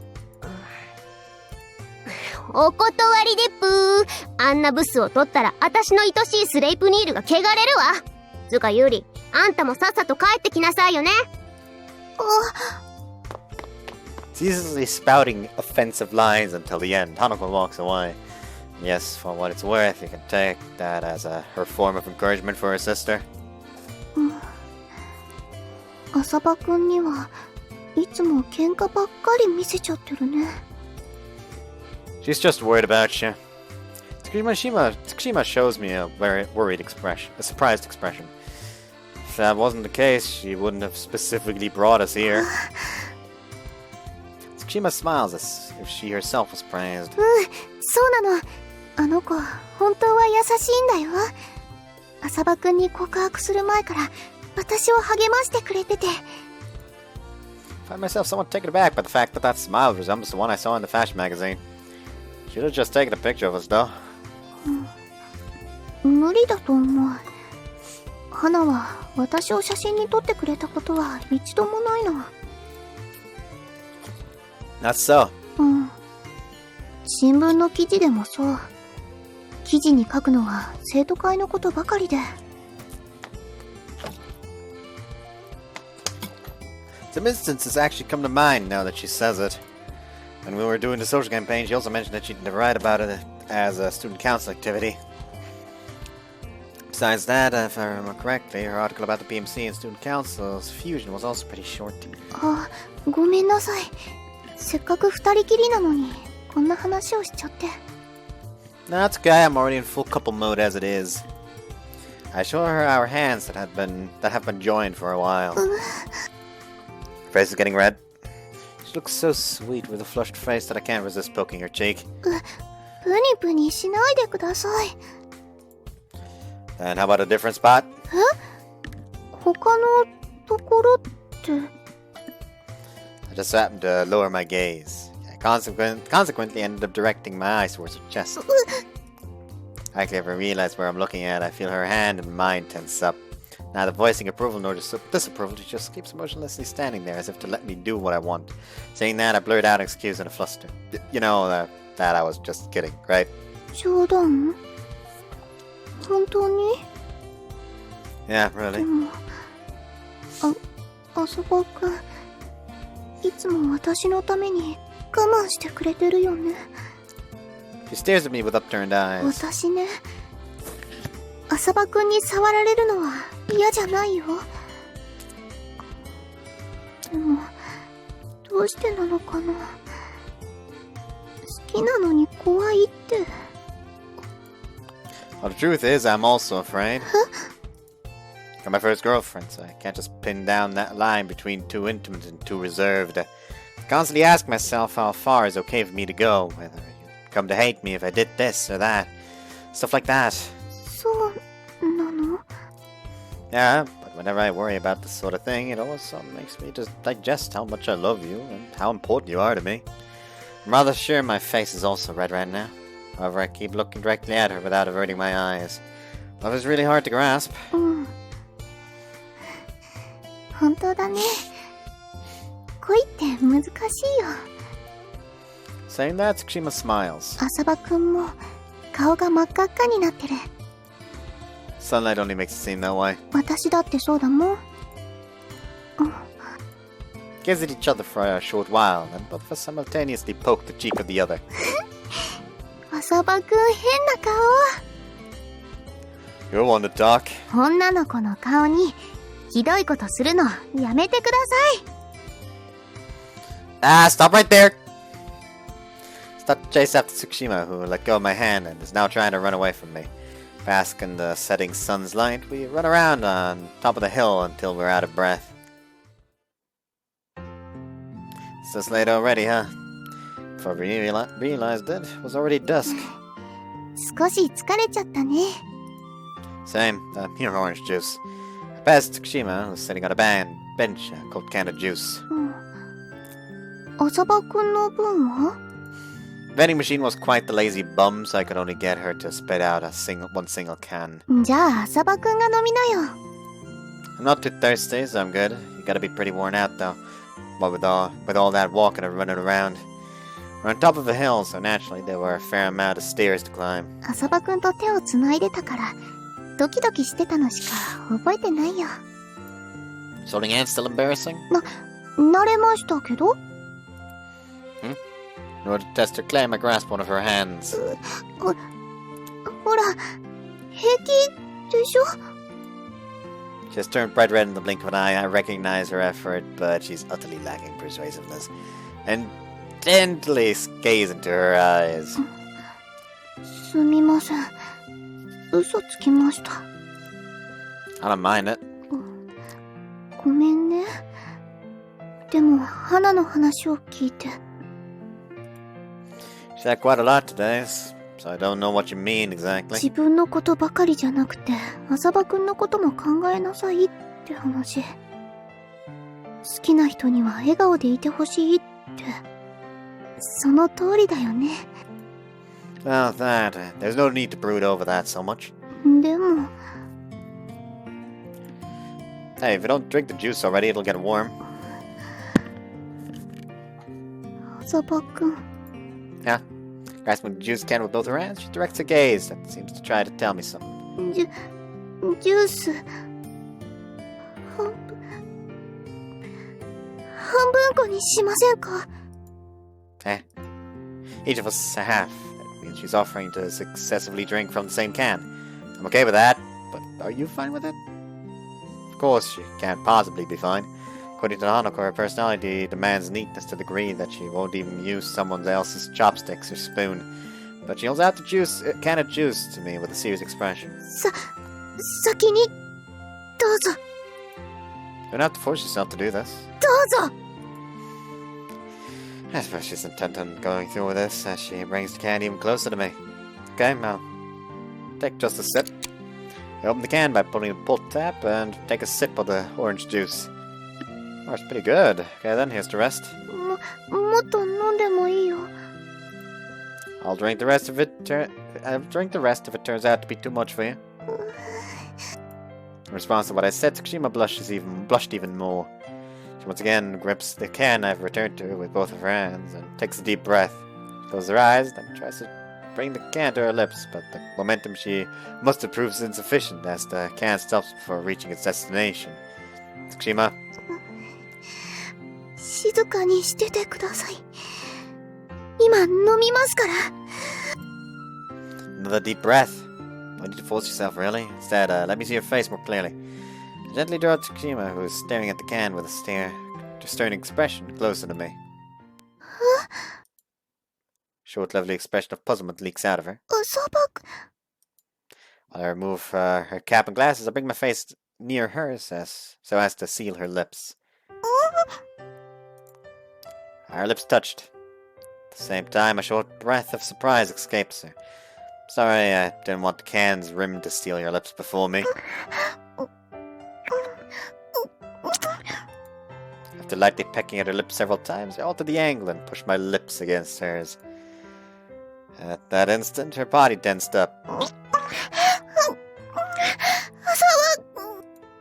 I was desperately fighting against myself to uphold reason. What I've been holding back until now dares to overspill. Damn, I can't stop. Each time our lips touch, her shoulders quiver. A If I don't draw in the reins, I'm afraid I might actually push her down and go beyond just kissing right here and now. Sorry, Tsukushima. I perceive her sweet, bewitching voice. She has gradually come to lean on me.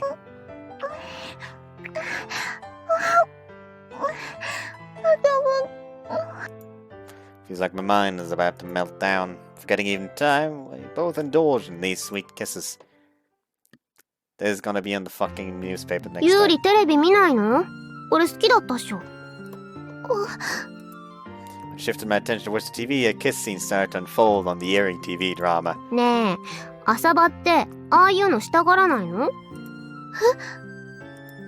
There's no way I can tell her that we've been doing that earlier. After that, Asuma escorted me to the dome. During that time, I wasn't able to look at his face even once. I also didn't even remember what we talked about on the way here. However... Sorry, I didn't want the can's rim to steal your lips before me. These words are still reverberating in my ears. At that moment, my mind went blank. I mean, the guy I like... a guy like him who's cool at all times suddenly said something like that and kissed me. ああ、がっついちゃってまあ。Anna says so in response to the intense kiss on TV. How's one all fine being kissed like that? In my case, strength completely left my legs, rendering me unable to get up from the bench for a while. どうしたのよ。珍しく食い入るように見てるじゃない。こういうシーン苦手じゃなかったっけ？別に。ああいうのは不潔だわ。That's what I've always thought until now, but I'd never do something like that with a guy. ま、あんたも研究はしておいた方がいいんじゃないの？キスの下手な女ってどうかと思うし。There's being good and bad at kissing? I had no idea. ぷっぷー、ドラマのキスで真っ赤になっちゃってやんの。違うわよ。変な言いがかりはやめて。はあ、あんたほんとお子ちゃまね。いい？キスってのは不潔じゃないのよ。ファーストキスはレモンの味がするの。レモンよレモン。大人の味ってやつね。Oh, she's gonna say like, no it didn't. And then she's immediately going to spill her beans. レモン？ま、あんたはそれを味わう前に振られてぽーいでしょうけど。You liar, it tastes like orange, not lemon. Okay, she didn't actually say it out loud. The day after Tsukushima and I had our first kiss. Why the fuck is she in her underwear in his room? Kissed by my sister, I wake up. I suppose she mistook the room she was wobbling on her way back from using the toilet or something like that. Regardless of what kind of chain of events unfolded that led to this. The fact is that Konami is snugly sleeping in my bed now. Konami, this isn't your bed. I'll just keep sleeping. I want to get up, so don't cling on to me here. Well, she does display some sort of reaction. Her mind is apparently fully asleep. Okay. Right, you just sleep quietly. Alright, for the time being, I'll just let her sleep, so, and apart from that... I recall it again. There must be something wrong with me to be recalling how Tsukushima and I kissed by looking at my sister's lips. I really kissed her. The soft sensation of her lips still lingers on. I stopped at some point since I felt like I wouldn't be able to control myself any longer if I continued, but the fact is, I'd wanted to kiss her more. I didn't want to part with her for even a moment. Boy, I don't think I'll be able to get this out of my head for a while. I hope my face won't turn red in front of others at the very least. Since there was no particular PMC work to do today, I've come to help out with the student council stuff. ユーリ先輩に合わせる顔がない。Konami is extremely bummed out. コナタン、どうかしたの？何かやらかしちゃった？はい。やらかしました。実は、兄さんにしてしまいまして。ユーマくんに？しちゃったって。Nothing worth mentioning, actually. Felt like they were about to take this the wrong way, so I threw that in to smooth things over for what it's worth. じゃあ言ってもいいよね。何をしたの？寝ぼけて、兄さんのほっぺにキスをしてしまいました。それで兄貴が大喜びと。No, he wasn't. Well, actually, a kiss like that is basically like a greeting in our family, so it's nothing special. でもまあ月島さんには言わない方が良さそうだ。バイトでいなくてちょうどよかったな、ユーマ。Can't say I feel lucky that she isn't here, but yeah, you have a point. When Tina was in my bed some time ago, she already got a bit sulky. Tina is basically a child. Maybe my own sister this time around, but I suppose it's best to withhold it nonetheless. あれゆりちゃん、こんなところで体育座りしてどうしたの？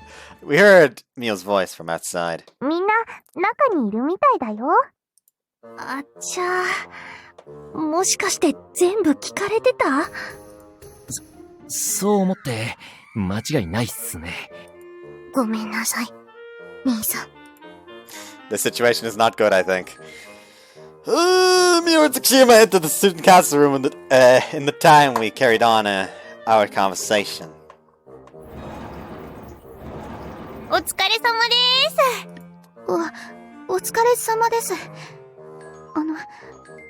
私は休憩時間が終わったらすぐ仕事に戻りますので。Seems she came all the way here during her break just to show her face. But 浅場くん、私何も聞いてないから。looks like it's very much getting to her. さて、今日もご意見箱をチェックっと。 Seems like more and more students are starting to use it, huh? これもひとえに地道な努力が実を結んだ結果だよね。というわけで本日のお便りは、Smileful Bloom begins to go through the letter. むー。 And as from his speed, that smile started to shift into a grim mask. What does it say? I moved near Tsushima, who shrunk herself by the window as I asked that. You know, unrest and tension is killing me. When I turned my gaze towards her, I happened to see her well-shaped lips. Our eyes meet. For the next instant, they turn away. I guess it's only natural that both our minds are occupied by the other. After all, it was only yesterday that we kissed. 会長、もったいぶらずに教えてくださいよ。なんていうか、これは。コナタン、ここに書いてあるのは事実？どれのことですか？ Konami receives the letter from Senpai and begins to read it through. 全部ではないですけど、おおむね事実です。間違いありません。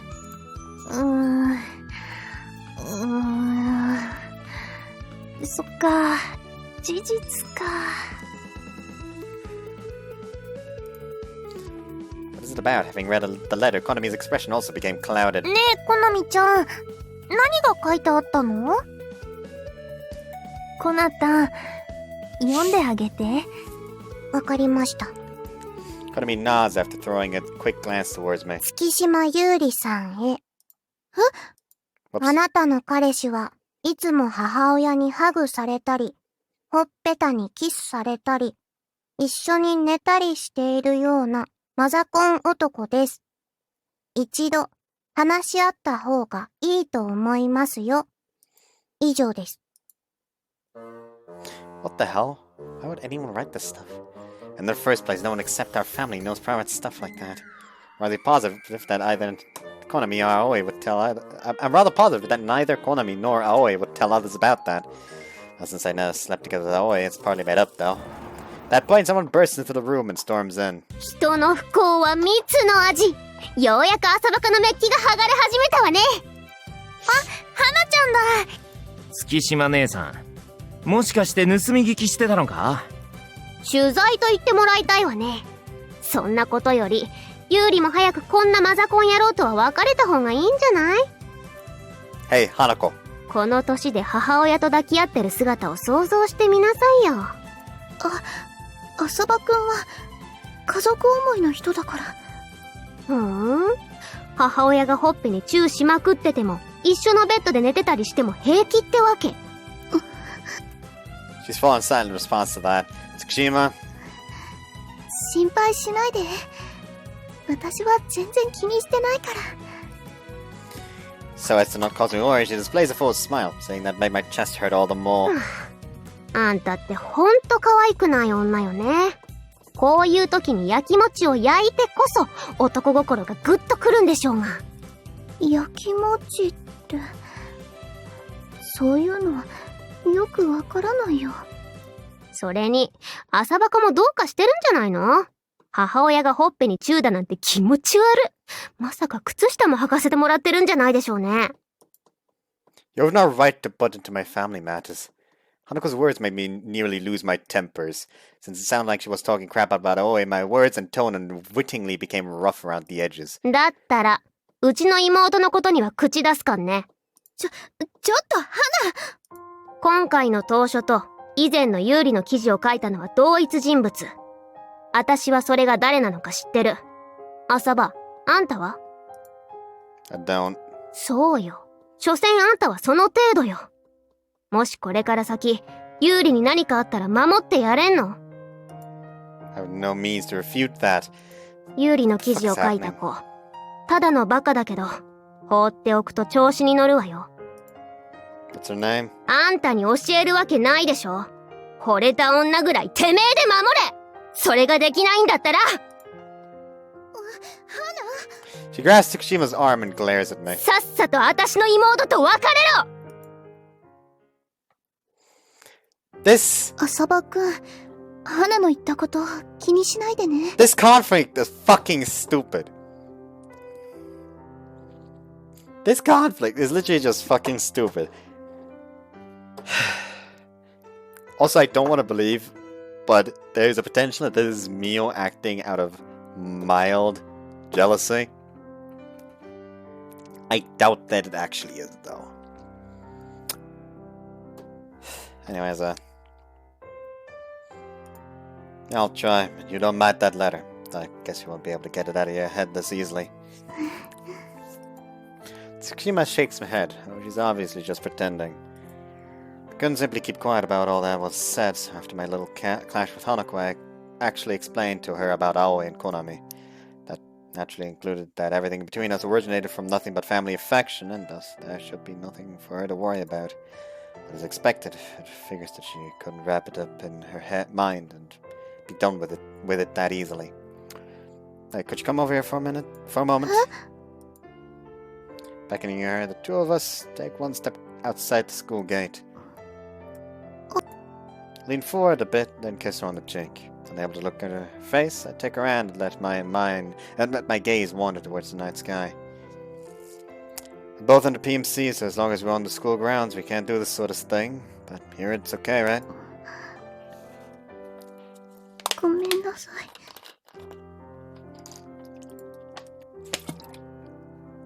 As I shift my gaze back to her, I notice that she's teared up somewhat. She sniffles slightly next to me and lifts up her other hand to wipe the tears that accumulated in the corner of her eyes. I grasped that hand and kissed her on the cheek once again. 浅葉くん。 Warm tears wet my lips. What? 浅葉くんにキスしてもらえて嬉しいのに、幸せなのに涙が出てくるの。 A teardrop ran down her cheek and gently dropped to the ground. これが焼きもちなのかな。気づくの遅すぎるよね。浅葉くんは私以外の人にキスしてほしくないって気持ちになって。 She smiles feebly and touches my cheek. 焼きもちって苦しいね。 But a sweet feeling wells up inside of me. I felt the need to treasure this girl stronger than ever before. ねえみおちゃん、今日はもう遅いし泊まってく？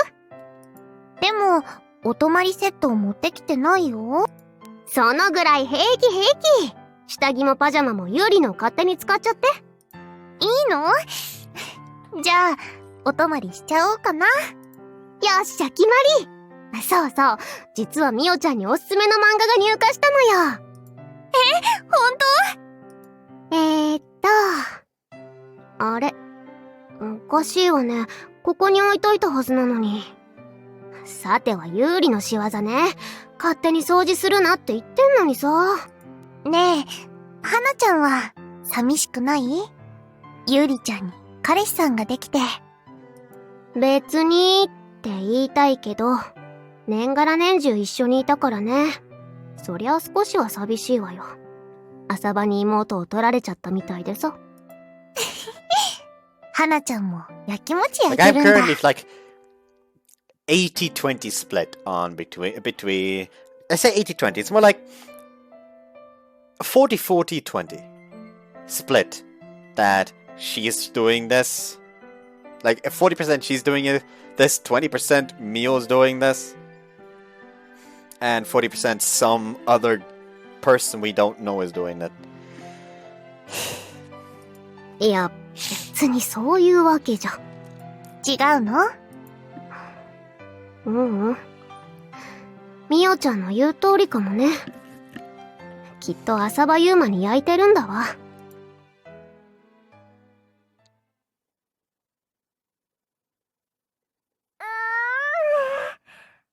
っきりした。It won't be easy, but please try your best. 浅場先生、ありがとうございました。ご苦労さん。ようやく行列が切れたか。最近、やけに一年の女子が多いが。Like hell I'd do that. Probably just spread my gossip among them because Konami mentioned it to her classmates in one way or another. 女ができても、人気は相変わらずとはな。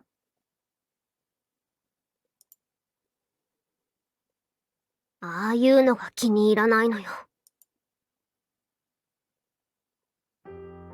どうしたの花？食欲ない？別に、いいからほっといてよ。ほっとけるわけないでしょ？悩みがあるなら相談に乗るわよ。彼氏ができると仕事も適当になるわけ。浅場とイチャついてる写真を撮って実家に送りつけてやりたいわ。またそういうこと言って。日曜日のこの時間はお客さんが少ないの？向こうは大繁盛してるみたいだったけどね。向こう？どこの話？あんたもいい加減目を覚ましなさいよ。少し冷静になって周りを見てみたら。冷静って言われても。浅場なんてただの八方美人じゃない。女なら誰にでも優しくするのよ、あいつは。自分にだけは特別優しいとでも思った？あんたの知らないところで違う女に同じ言葉を囁いてるわよ、あいつは。あんな奴が有利を幸せにできるとは思えない。花は浅場くんを誤解してると思う。それに私にだけ特別優しいなんて思ったことない。じゃあどこを好きになったのよ。正直で誠実なところとか。誠実？笑っちゃうわ。あれのどこが誠実よ。いいわ。私があいつの化けの皮を剥がしてあげる。ちょっと花、何をするつもり？あんな男、すぐにそこが知れるわ。あれ、日曜なのにどうしたの？ Helping out at the infirmary. 相変わらずお手伝いをしてるんだ。Quick break. Alright, I'm back. Well, naturally, only when I find time to do so. If there's some work to do, I could help you as well right now. いいの？ Well, I've nothing to do anyway. いやー、ほんとユーマくんってばいい男だよね。ユーリと別れて、私と付き合わない？ You're right out your turn. What are you saying all of a sudden? なんだったら、いろいろ試してみる？ユーリよりも、すっごくいい思いをさせて。But saying that, she flirtatiously leaned on to me. And I smell wafts over to me. ようやく尻尾を出したわね、浅場ユーマ。Hanako suddenly came storming into the student council room. これであんたも終わりだわ。写真も撮ったし、言い逃れはできないわよ。あっちゃー、花やん、いつの間に？言い訳があるならしてみなさいよ、浅場ユーマ。聞くだけ聞いてあげるからさ。ちょっと、何か弁解してみたらどうなのよ。As I keep quiet, she snarls at me yet again. However, Senpai was just teasing me, so there really is nothing to make excuses for. I haven't done anything, so I don't really get what I should explain. ふざけんなお前。ユーリはお前みたいなのを本気で信じて。花やん、それは違うよ。ユーマくんは。Hanako rushes out of the room as if to run away. I only keep still and watch her leave. いいの？誤解を解かなくて。I don't think there's any misunderstanding that needs solving. Besides, she has totally lost her cool. うん。確かに話にはならないかもね。ごめんね。私があんなことしちゃったせいで。Well, I'll explain everything and someone make up with her. Question is how, though. I advanced on my way home while immersed in thought. After what happened, I looked for Hanako for a while, but I was ultimately unable to find her. Guess I have no choice but to talk to her tomorrow. ユーマさん。Tina, what are you doing here at this time? ユーマさんの帰りが遅いので、迎えに来ました。That's so. Thanks for that, I guess. Say so to Tina, who has run up to me.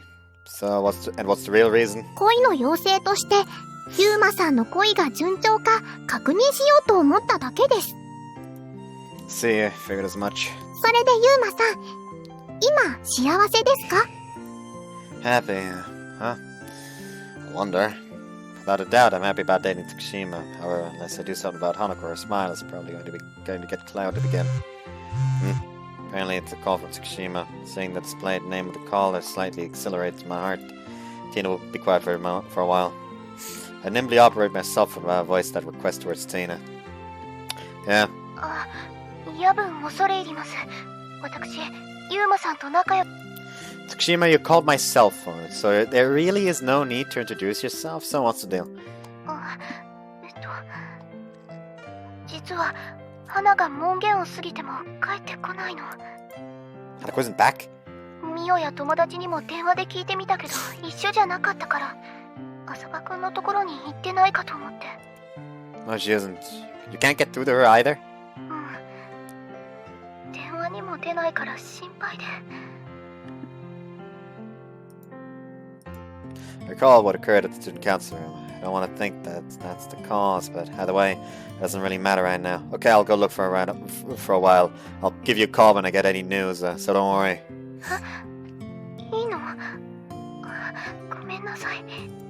No problem, I'll call you again. 待ってる。I'll hang up then. What is it? 好きです。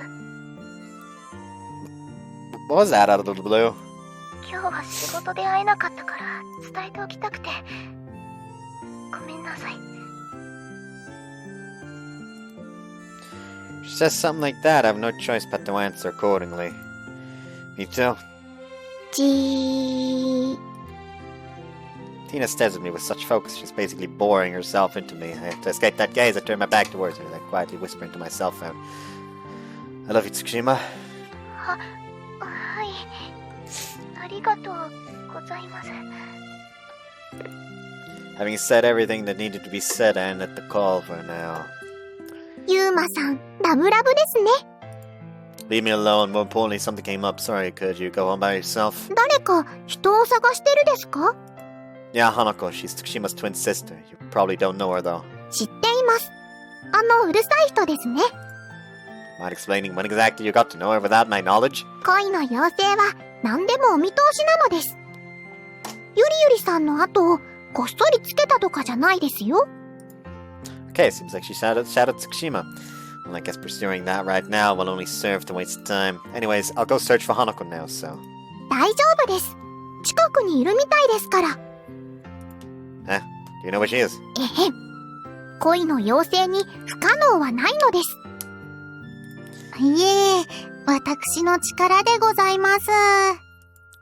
小太郎、言っちゃダメ。I'd already figured as much anyway. However, that's a more than welcoming ability right now. さっき言っていたところでいいんでしょ？はい、まだいるようですね。じゃあ、こっちです、ユーマさん。Yeah, I'm counting on you. But by then, Tina pulled me along and we set off. The place Tina and Kotaro bring me to is the lakeshore promenade. あそこです。The direction Tina points to, I spot Hanako staring at the lake while leaning on the handrail. Even from this distance, it's immediately clear that she's in low spirits. Tina, it'd be good if you turned invisible, else things will just get more complicated. わかりました。小太郎、いい？ええ、大丈夫ですよ。Small wings appear on Tina's back. The next moment I've seen her glow, her figure disappears. All right then. Hey, Hanako. 浅場。Hanako turns around in apparent surprise. However, the usual vilification isn't fired. What are you doing here this late? It's long past curfew already. そっちこそ、こんなところで何してんのよ。I was looking for you. Your sister's worried. 何よ、またユーリが騒いでんの？子供じゃないんだからほっとけっつうの。Being a child or not has nothing to do with it. It's perfectly natural to worry about one's sister. とにかく私には構わないで。心配しなくても寮には戻るわよ。The street light shines on Hanako's face. Her eyes look a bit swollen. Take out a handkerchief and make Hanako take hold of it. ちょっと、いらないわよ、こんなの。ハンカチぐらい自分で持ってるし。Notwithstanding that complaint, she wipes her eyes with my handkerchief. と。So, what happened? いきなり何よ、それ。たとえ何かあっても、生徒会室で会長とあんなことしてたあんたに言うわけないでしょ。That's just a misunderstanding on your part, though. 何が誤解よ。私は絶対許さない。撮った写真を記事にして、あんたの評判を地の底に落としてやるわ。Well, that's all the more reason for you to hurry back to the dorm, and at that point I noticed that she looks like she's about to cry again. What's wrong? スレイプニールが。That's the name of the digital camera that I always saw strapped around her neck. Now that you mentioned it, the cam wasn't there right now. カバンに入れて、少し離れてる間に、なくなってて。You mean together with your whole bag? She nods while visibly minding the spot on her chest where the camera usually rests at. 交番にも届けを出したけど、お財布も入ってるから難しいかもしれないって。Man, you should just said it from the start. どこに行くの？ I'll search for your camera. It's precious to you, isn't it? 無理よ。私だってあちこち探したし、誰かに持ってかれてたら、もう。Still better than no nothing. The only thing certain is that crying here won't help you find your camera. 別に、あんたが一生懸命になる必要ないじゃない。カメラには、あんたが生徒会長とイチャついてる写真も入ってるのよ。I don't care about that. Hanako has always carried that camera around with her. It's painfully obvious how precious it is to her. What's the design and color of your bag? 本当にいいってば。デジカメなんて新しく買えばいいし。Come on, just tell me. ベージュ色のバルーントートやダルメシアンの絵がいっぱい描いてあるやつ。Got it. Look, stop crying already and let's search for it a bit longer. Snatch my handkerchief from Hanako's hands and wipe away her tears with it. ハンカチ返してよ。それ私のなんだから。Actually, it's mine, right? 私の涙を拭いたんだから私のよ。さては、私の匂いが染みついたハンカチを持って帰って悪用するつもりなんでしょ。As if I do something like that. If you're so concerned about that, wipe the rest yourself. 何よその言い方。あんたってほんと女の扱い方が分かってないわね。Seems she recovered her spirits. From an objective standpoint, I might be a bit strange for actually feeling relief in response to her shouting abuses at me, though. 一応、選択して返すわ。有利に見せびらかしてからね。It'd be great if you spared me the latter. 1 hour after we began our search, we met up at the bridge in order to exchange status reports. で、どうだった？ Unfortunately, no luck. You? こっちも何も。交番からも連絡ないし。I never assumed we'd find it easily, but still, the situation's rather grave. Alright, let's go for another round of searching then. ちょっと、そんな汗かくほど探さなくても。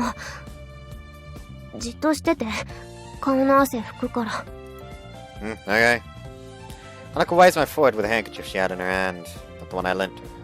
Handkerchief with a beautiful flower pattern design and... 黙ってないでなんか喋っててよ。息が詰まるじゃない。 It's really late already, so you should return to the dome for now. やだ。帰らない。 Oops. Why is that? スレイプニールがないんだもの。 Does that somehow make going back a problem in some way? Hanako nods あれ feebly. はユーリが受験合格のお祝いに買ってくれたの。親は私の写真の趣味に反対してたから内緒でこっそり。 We'll see. Now what I thought the camera that was so precious to her was actually a present from Tsukushima. だからユーリに合わせる顔がないのよ。カメラを見つけないと。 Don't think Tsukushima will get upset if you explain the situation. でもそうしたら無理してバイト増やして新しいカメラを買おうとするわよ、あの子。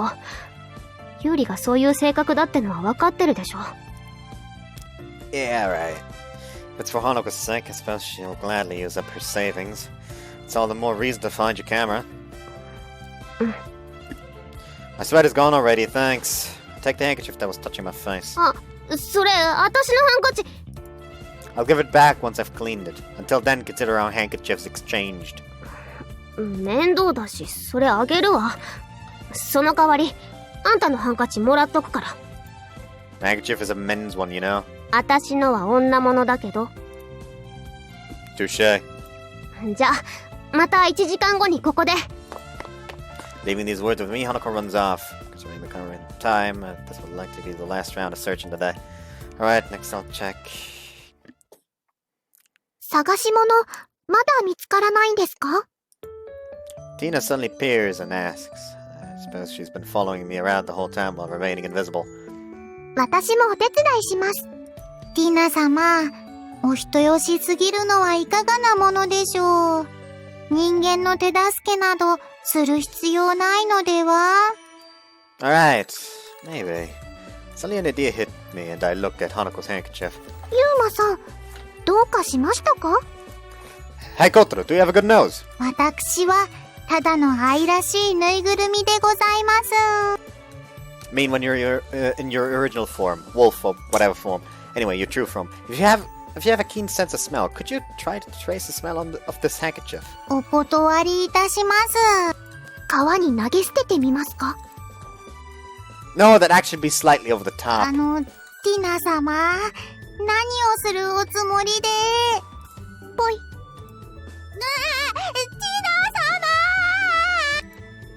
ふざけんな、溺れるだろうが。Having transformed in his real form midair, Kotaro returns with rabid vigor. Seems he can't swim in that plushy form. Kotaro, sorry, but would you help me out as I requested? 人間に力を貸すなんざごめんだな。それに俺に命令できるのは主だけだ。In that case, Tina, could you please ask him to do it? 小太郎にお願いすれば、ユーマさんの恋はうまくいくんですか？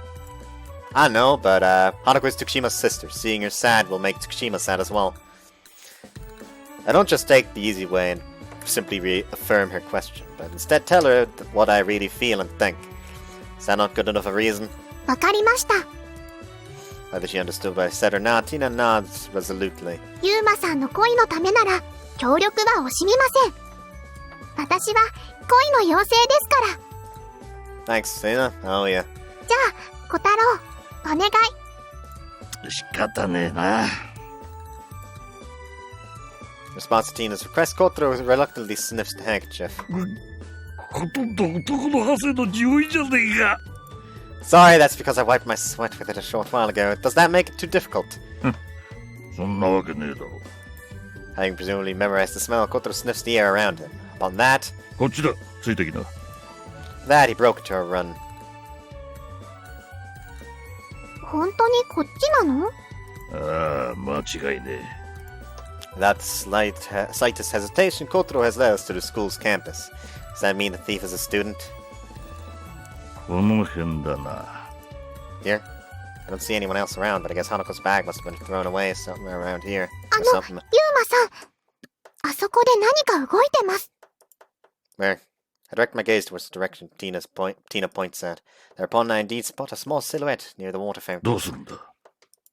Good question. That's quite a peculiar 小 situation. 太郎、様子を。 A dog? As I cautiously approach the silhouette, a dog jumps out from the shadow of the fountain. There's black spots on it. Dalmatian. この子、小太郎より可愛いですね。なんだと？小太郎、真似しなくていいよ。可愛くないから。The dog barks as if to respond to Tina. Kotaro, あ？ could it be? Are you Taro? The dog was responding to the name Taro, and under the now sitting dog's belly, I can see a beige tote bag. Is that Hanoko's bag? Could be that Taro's the actual culprit. But how did this... ユーマさん、犬さんが。Ah! The dog, most likely because he's wary of us, deftly picks up the bag with his mouth and starts to move away from us. Can't have him escape. Tina, Kotaro, thanks, you were a big help. Could you go home ahead of me? Take out my cell phone in order to contact Hanako. いやー、まさか太郎が犯人だったとはね。もう、心配したんだからね。浅葉くんにも迷惑かけて。Was nothing missing? 平気平気。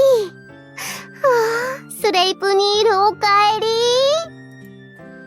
Yeah, I guess with this, the case is pretty much closed. I gotta say that, it didn't really cross my mind that a dog might have been behind this. でもどうして犬が花の荷物を？多分私の匂いがしたからじゃない？最近よく懐くようになったし、犬にまでモテモテでほんと参っちゃうわ。As a matter of fact, when Hanako showed up, the dog ran up to her, wagging its tail, so there's no mistake that he likes her. きちんと浅葉くんにもお礼を言うのよ。私、沢田先生に報告してくるから。Tsukushima waves her hand at me with a smile on her face and returns to the dome. Alright, I'll be off then. ちょっと待ちなさい。What is it? 今日のところは感謝しておくわ。それと、会長とのことは黙っててあげる。Sorry that the pic you shot will go to waste now. うん。最初から写真なんて撮ってないわよ。有利に買ってもらったカメラで、あんたの浮気写真なんて撮るわけないじゃない。You say cheating, but that was nothing but a simple misunderstanding, actually. 言い訳なら本人にすればいいじゃない。それと、この写真、あんたにあげる。What pic? 例の有利の記事を書いた犯人、見覚えあるんじゃない？ Look at the picture she handed to me. Shows a girl sticking the article onto this bulletin board. Indeed, I do know her. She's the girl who came to the infirmary with that fashion magazine a while back. I remember that she showed a rather strong rivalry towards Tsukushima. I see, so it was her, huh? 自分の評価を上げるために、有利の評判を落とそうと必死みたいね。Seeing the length she went through, that's quite some effort she invested just because of that. But anyhow, how did you manage to get private information about me? I mean, that letter was put into the suggestion box. あんたにマザコン疑惑をかけるための出任せでしょ？ Well, part of it was already at odds with the truth, so you're probably right about that. It's nothing but guesswork, but it makes sense. Girls are scary. その子に追い込みかけるなら協力するわよ。いろいろと情報は握ってるし、この学園にいられなくなるぐらいの記事は書けるわ。That won't be necessary, just let her do her thing. でも、 Should you go too far, I'll do something about her. そう。なら余計なことはしないわ。If nothing else, at least manage to keep the girl you're in love with safe with your own hands. That's what Hanako said to me. It means in order to have her approve of me, even if that girl does post something again, I have to sort things out by myself. ともあれ、今日はありがとう。あんたには借りができたわね。Don't mind that. 気をつけて帰りなさいよ。Hanako really looks like Tsukushima when she smiles. So yeah. Seen off by her, I felt immense relief at having been able to fight the camera.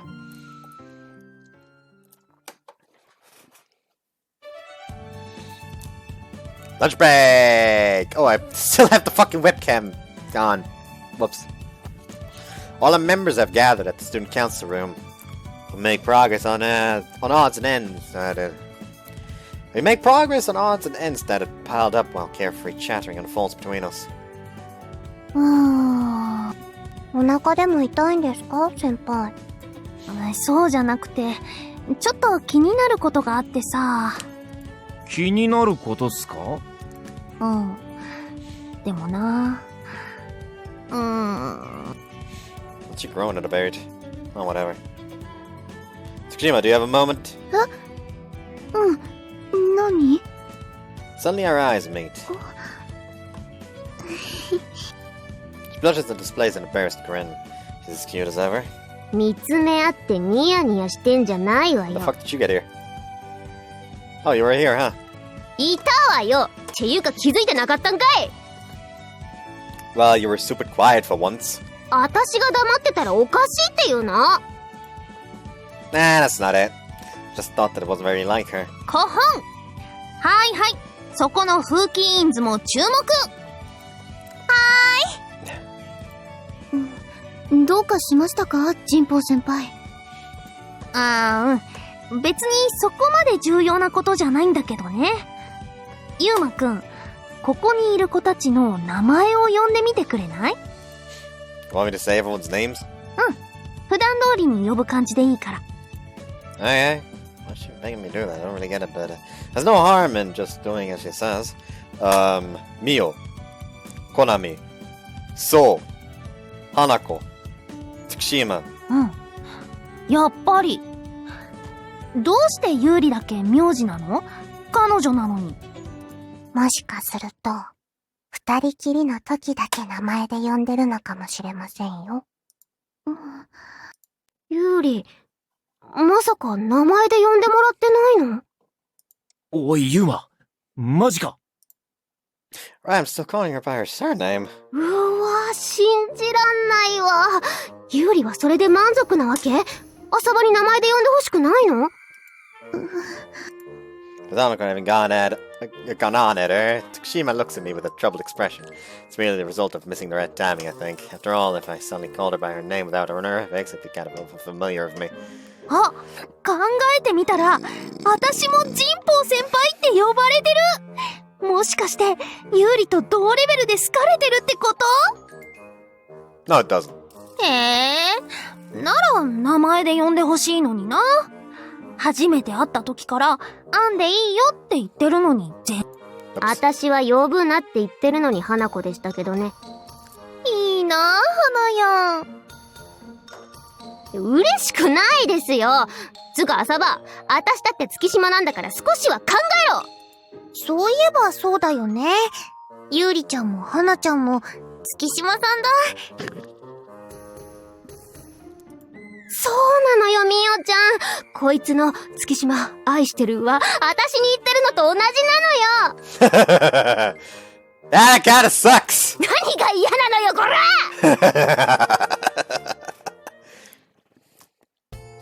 On the way back to our classroom, not to be alone as much as possible, we specifically chose a route where only a few students passed through.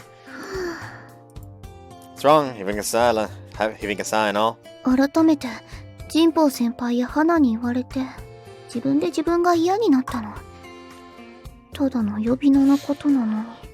Ah, yes, a little fit of self-hate. ミオやコナミちゃんは、積み重ねてきたものが違うから、まだ諦めはつくんだけど。Saying that, Tsukushima smiles shyly. きっとこれも焼きもちなんだよね。Well, I'm happy that you told me about that, though. 朝場くん。 However, that's right. This might be a good opportunity, in fact. Yuri? I directly gaze at her and call her by her first name. Can you also call me by my first name? 下の名前って Yuri? いきなり言われても困るよ。Want you to say my name too? 待って、まだ心の準備が。I take her answer that you can't run away, as she is already facing away from me in embarrassment. If I kissed her right here, would she get upset? Fortunately, though, we might be right in the middle of a hallway. Unfortunately, though we might be in the middle of a hallway, no one is around. Yuri? ダメ。廊下。 Not heeding that, I kiss her on the cheek. Her lips defenselessly turned my お way. 願い。先生と約束したから。けじめつけな。 I incline my head and gently kiss her lips. That moment, Yuri's shoulders jumped with a jerk. Rather, a free hand clung onto me helplessly. サバ君。ダメ。 I'm fucking self-control, Jesus Christ. Sorry by my name, Yuri. Gaze at her with a serious expression. Thereupon, she nervously opens her mouth and...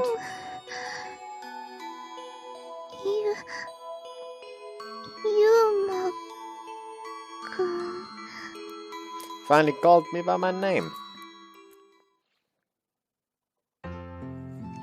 Did you take a fancy to this hill? 夕日が綺麗だし、気分が落ち着くから。 After school, the two of us went on a short date, hand in hand. Seems Yuri prefers going to places with beautiful scenery rather than the cinema or amusement parks of the sort. She doesn't badge for particular stuff she wants to have, or for food she wants to eat either. 浅場くんは退屈じゃない？ Wrong. ユーマくん。 As I point out her slip-up, she blushes and corrects herself. やっぱり慣れないよ。名前で呼ぶの。 Gingerbread state, calling each other by name in front of others might be difficult. Then let's decide on a rule. ルール？ Yeah, till we get used to it, we only call each other by our first names when we're alone. When others are around, we'll call each other as before. でも、ユーマくんはそれでいいの？ If possible, I'd prefer it if you always called me by my first name, but if that's difficult for you at the moment, there's no need to force it. ありがとう。ユーマくん。 Probably because she isn't used to it yet, she even gets embarrassed by saying my name when we're alone. Somehow I feel really happy right now. 私も。 I feel it put a little more strength into her hand that's grasping mine. As I kiss her on the cheek, she looks up at me with a surprised expression. ユーマくん。 Move my lips away from her cheek. Move my lips from her cheek to her lips. She desperately clings on to me as strength leaves her legs. So, like that, the two of us spent a happy time together. That's gonna be in a fucking article. Like, I'm just sitting over here like everything is going to be in an article. Lunch break, quite unusually, no one but us has come to the student council room. 浅場くん、ホームページはこれでいい？ Now, looking good. Yuri and I are in the middle of updating the PMC's homepage. But regarding the social campaign pictures Hanako shot, which one shall we take? 浅場くんとミオが写っていればいいと思うよ。 But in a case like this, it'd be better to see the PMC chairman in the middle of it, don't you think? 私にそういうのは向いてないから。神保先輩だったらすごく絵になるだろうけど。 Suppose she really thinks that way. She didn't give off a lonesome or some kind of a negative vibe as she said that at all. I have a different opinion of that, though. あ、ここにリンクを貼りたいんだけど、どうすればいいの？ You enclosed this with link tags and, getting closer, I hit the keyboard. As my hand bumped into hers, she embarrassedly folded her arms in front of her chest. It was so adorable that it made me want to embrace her. Self-control, self-control. Stay strong, Yuma. You may be alone right now, but it's the student council room. And there you have it. Right after I withdraw my hands, Yuri begins to quietly type something with a blushed face. I love you, Yuma. Having finished typing that, she casts her eyes down. Even her ears have turned red.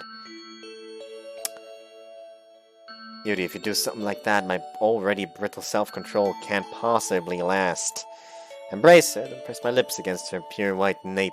A short voice of surprise escaped. A severe temptation induced by her chest makes my reason crumble. Yuri? ユーマ。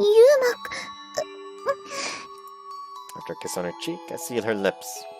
I grasp Yuri's hand that have lost their direction and put more strength into my arms that are embracing her. As I insert my tongue, a strong quiver runs through her body. Okay, tongue. Oh, the string us alive connects the tips of our tongues. Seeing Yuri's dazed expression, I felt something explode inside my head. Yuri? While once again I lay my lips on hers, I pushed my hand against her chest. Can't think of anything to say. The feelings I've been holding back until now start to gush out. I strongly pushed my chest away. That my mind instantly cooled down. There were tears in her eyes. In fact, I even realized that her body was trembling, but I wasn't able to stop nonetheless. Yuri! She slips away from my hands and rushes out of the room. Sense of loss, as if I just broke something precious, wells up, and her warmth that still runs in my hands makes my heart ache. What idiot am I? Why did I rush like that? Protected by the girl you love. The shock of that made my body go limp. You're a fucking moron. Why did I run away? I don't really understand myself. It's not like I disliked that he touched me. However, just by recalling the face Yuma made at that time, I become incredibly anxious. こんなところにいた。探しちゃったじゃないのよ。My heart skips a beat as she addresses me. I'm glad that it isn't Yuma. 何をぼーっとしてんのよ。それより携帯は？さっきから電話かからないし、電源切ってんの？携帯なら持ってるけど、切ったりしてないわよ。はぁ？なわけないでしょ。ちょっと貸してみなさい。Take up a cell phone from my pocket and hand it to Hana. あんた充電してないでしょ、これ。バッテリー切れてたらそりゃ私が電話してもならないわよ。そういえばずっとしてなかったかも。ほれ、電池タイプの充電器を貸してあげる。今のうちに少し充電しておきなさい。不便ったらありゃしないわ。うん。ありがとう、それで何か用でもあった？いや、放課後の予定は何かあるのかなって思う。While it's done, I plug in the portable charger and check whether I received any voicemails after turning my cell phone on again. There's one from Yuma. It's from a couple of minutes ago, right after I fled the student council room. I'm scared to listen to it. Nevertheless, I have to. ちょっとごめんね、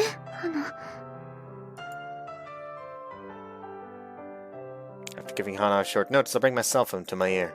Hello, it's Yuma. Sorry for just now. I guess that startled you. I'm really sorry. Let's talk in person later.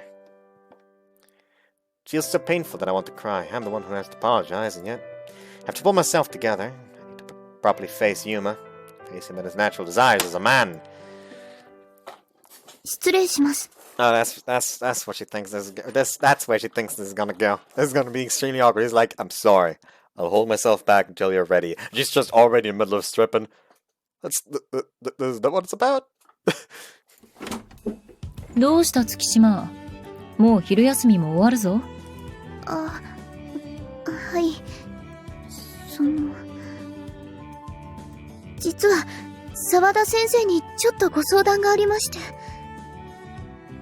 Okay, what do you need help with? So fucking basically. まさかお前も恋の相談とやらをしに来たわけじゃないだろうな。私は違います。本当に違います。 Acting on the spur of the moment, I ended up desperately denying it. My unnatural and obvious attempt at glossing it over makes me blush. まあそれならいい。で、なんだ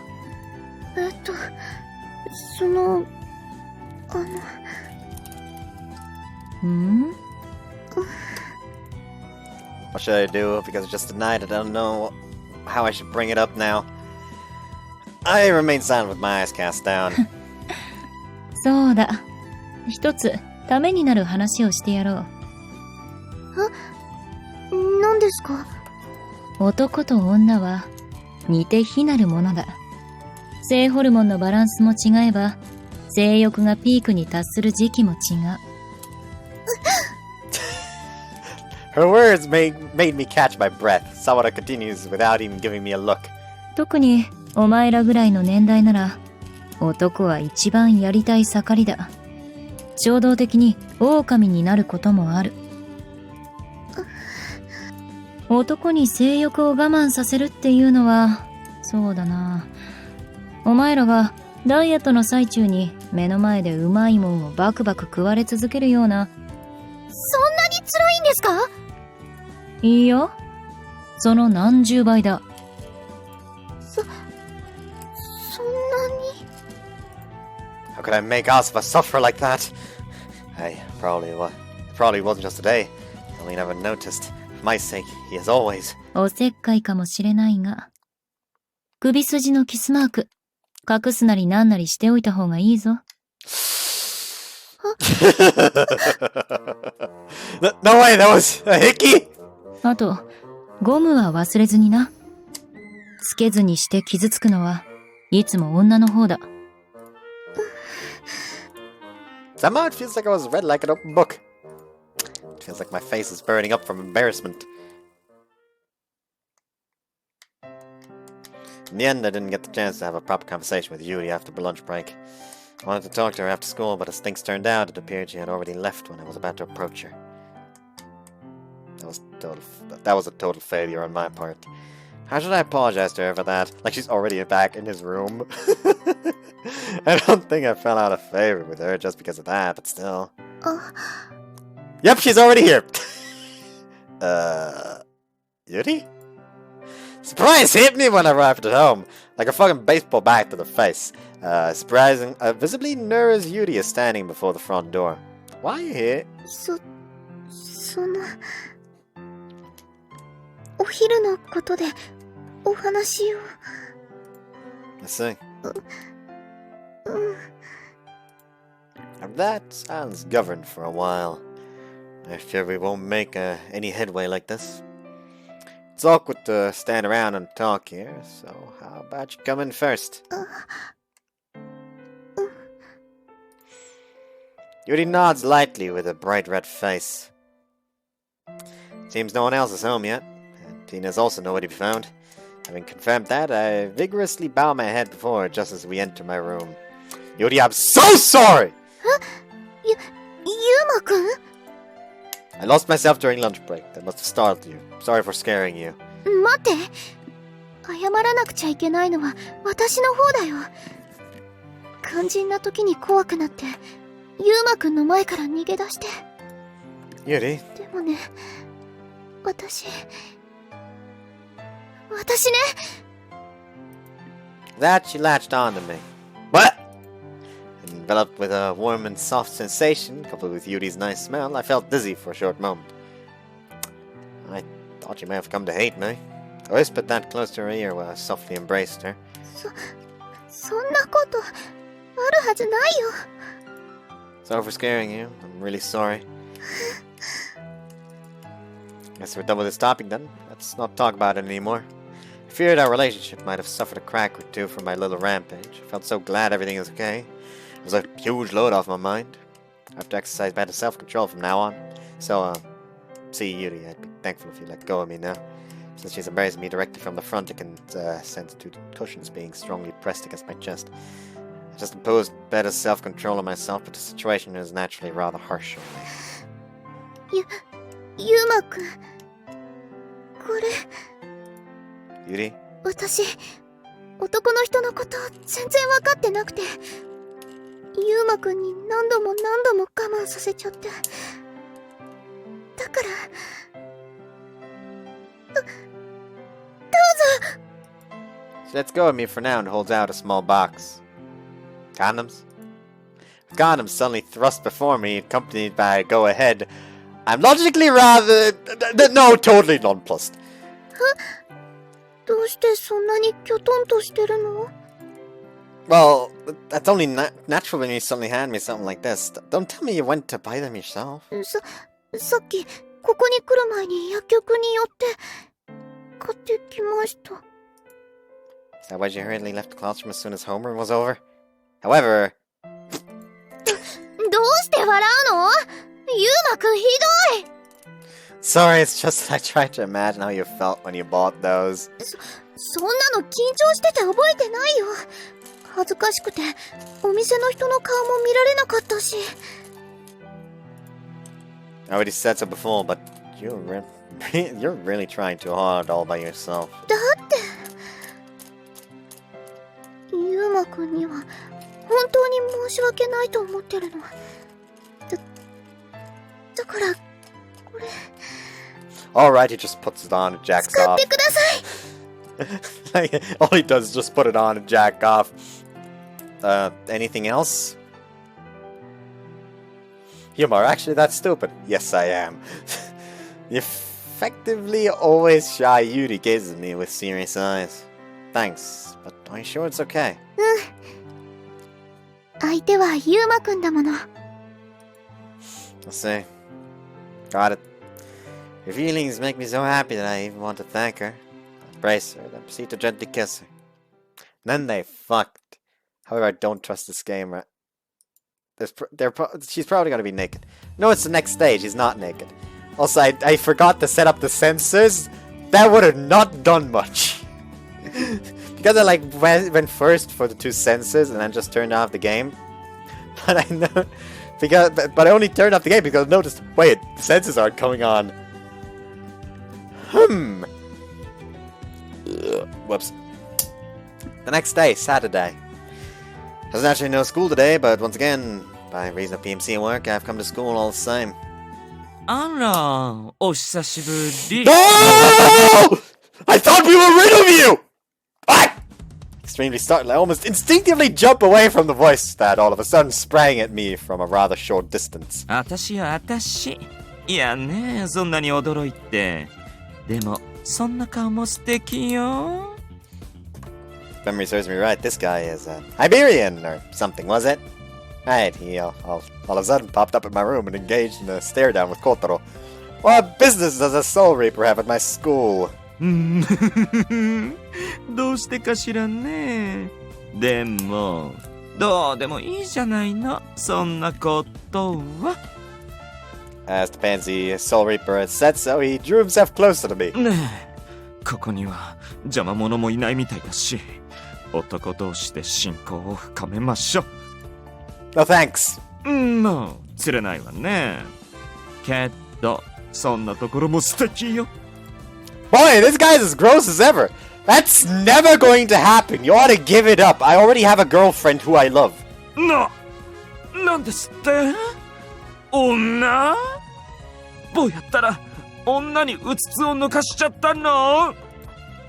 Not at all. In my opinion, it's a perfectly normal occurrence when a man falls in love with a woman. なんてこと。私と坊やの邪魔をするクソ女がいるのね。どうしてくれよ。Hey, don't plan on doing something to my girlfriend, do you? どうかしらね。 He mutters that while wearing a daring smile. じゃあ、私は用事を思い出したからここで。また会いましょう。チャオ。Hey! Following a flying kiss, his figure instantaneously vanished. Did he leave? No way. Maybe he really went after Yuri. Immediately broke into a run towards the school building. 失礼します。 Yuri, are you alright? Did anything strange happen? ユウマくん？ I draw close to Yuri, whom I've called to the infirmary, and shake her shoulders. どうしたの？そんなに慌てて。 Judging by her reaction, it doesn't seem like anything noteworthy happened. You didn't encounter a strange pansy, did you? そんな人には会っていないけど。 I see. It appears I got pointlessly worked up over it too much. I worried he might perpetrate something due to the weird gibberish he said, but I guess he wouldn't actually kill out of retaliation. それより、ユウマくんは大丈夫？昨日、あんなに何時間も動いてたし。 Yeah, I'm fine. Just by recalling our time together yesterday, excitement coupled with slight embarrassment wells up. 昨日は、ありがとうございました。 What's that for all of a sudden? 私、ユウマくんに頼りっきりなのに、優しくしてもらえて嬉しかったから。相手がユウマくんで、本当に良かったよ。 Saying so, she embarrassedly smiles at me. Yuri, Unable to restrain myself, I embrace. ユーマくん。 Yuri gently wrapped her hands around my back. 我慢しなくていいですよ。しないでください。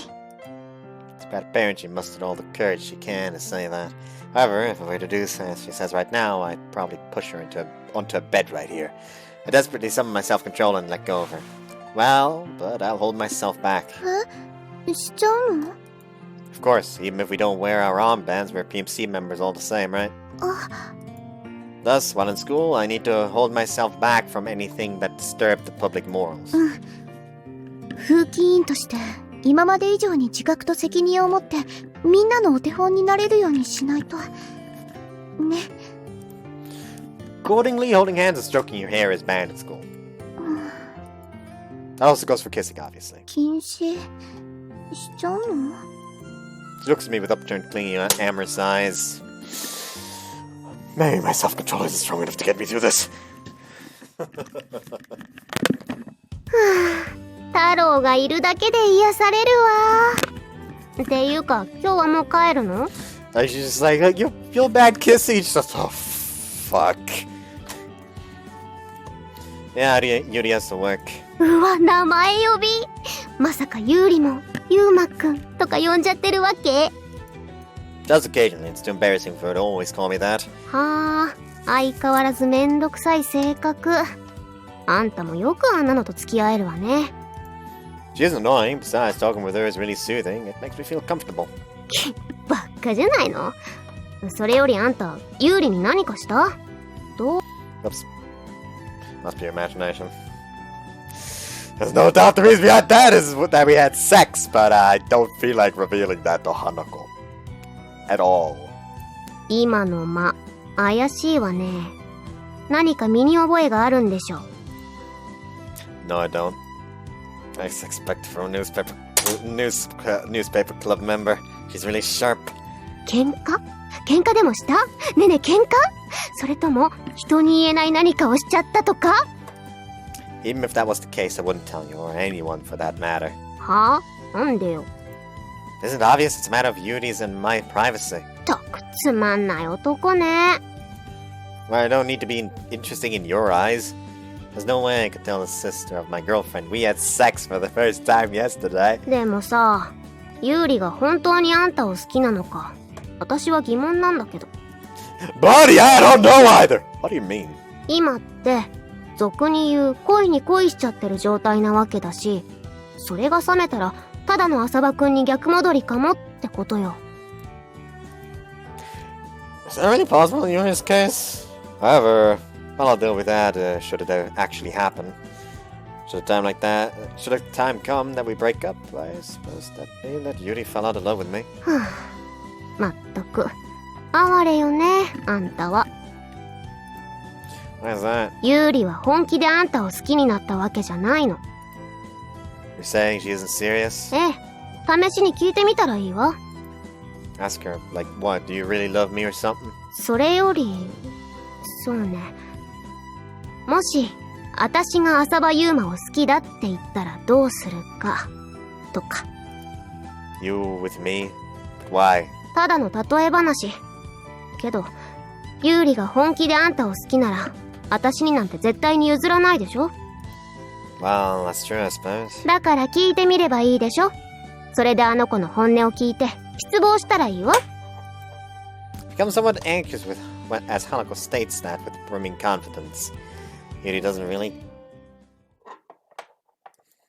あら？あそこにいるのは坊やじゃないの。だから聞いてみればいいでしょ？それであの子の本音を聞いて、失望したらいいわ。ってあの子坊やに言ったのはただの冗談だけど、これは面白くなりそうね。How you like? He's just still talking about Hanako and suddenly like, "Fuck off, Hyperion!" Like Hanako's like, "What the fuck?" Is that a Gary Grim Reaper back there? Yuri and I are on a Sunday date. Just like last time, we've come to the top of the White Lily Hill. You know what? I feel like just saving and moving on before depression hits. So I'm gonna do that. I hope you guys enjoyed this one, because here's the thing. Today is Thursday, so today will be the last time for this week that I'll play this. After this, I'll have a several-day break from this. So I don't feel like depression is basically what I'm trying to say. Anyways, I hope you guys enjoyed this one and see you next time. Bye-bye.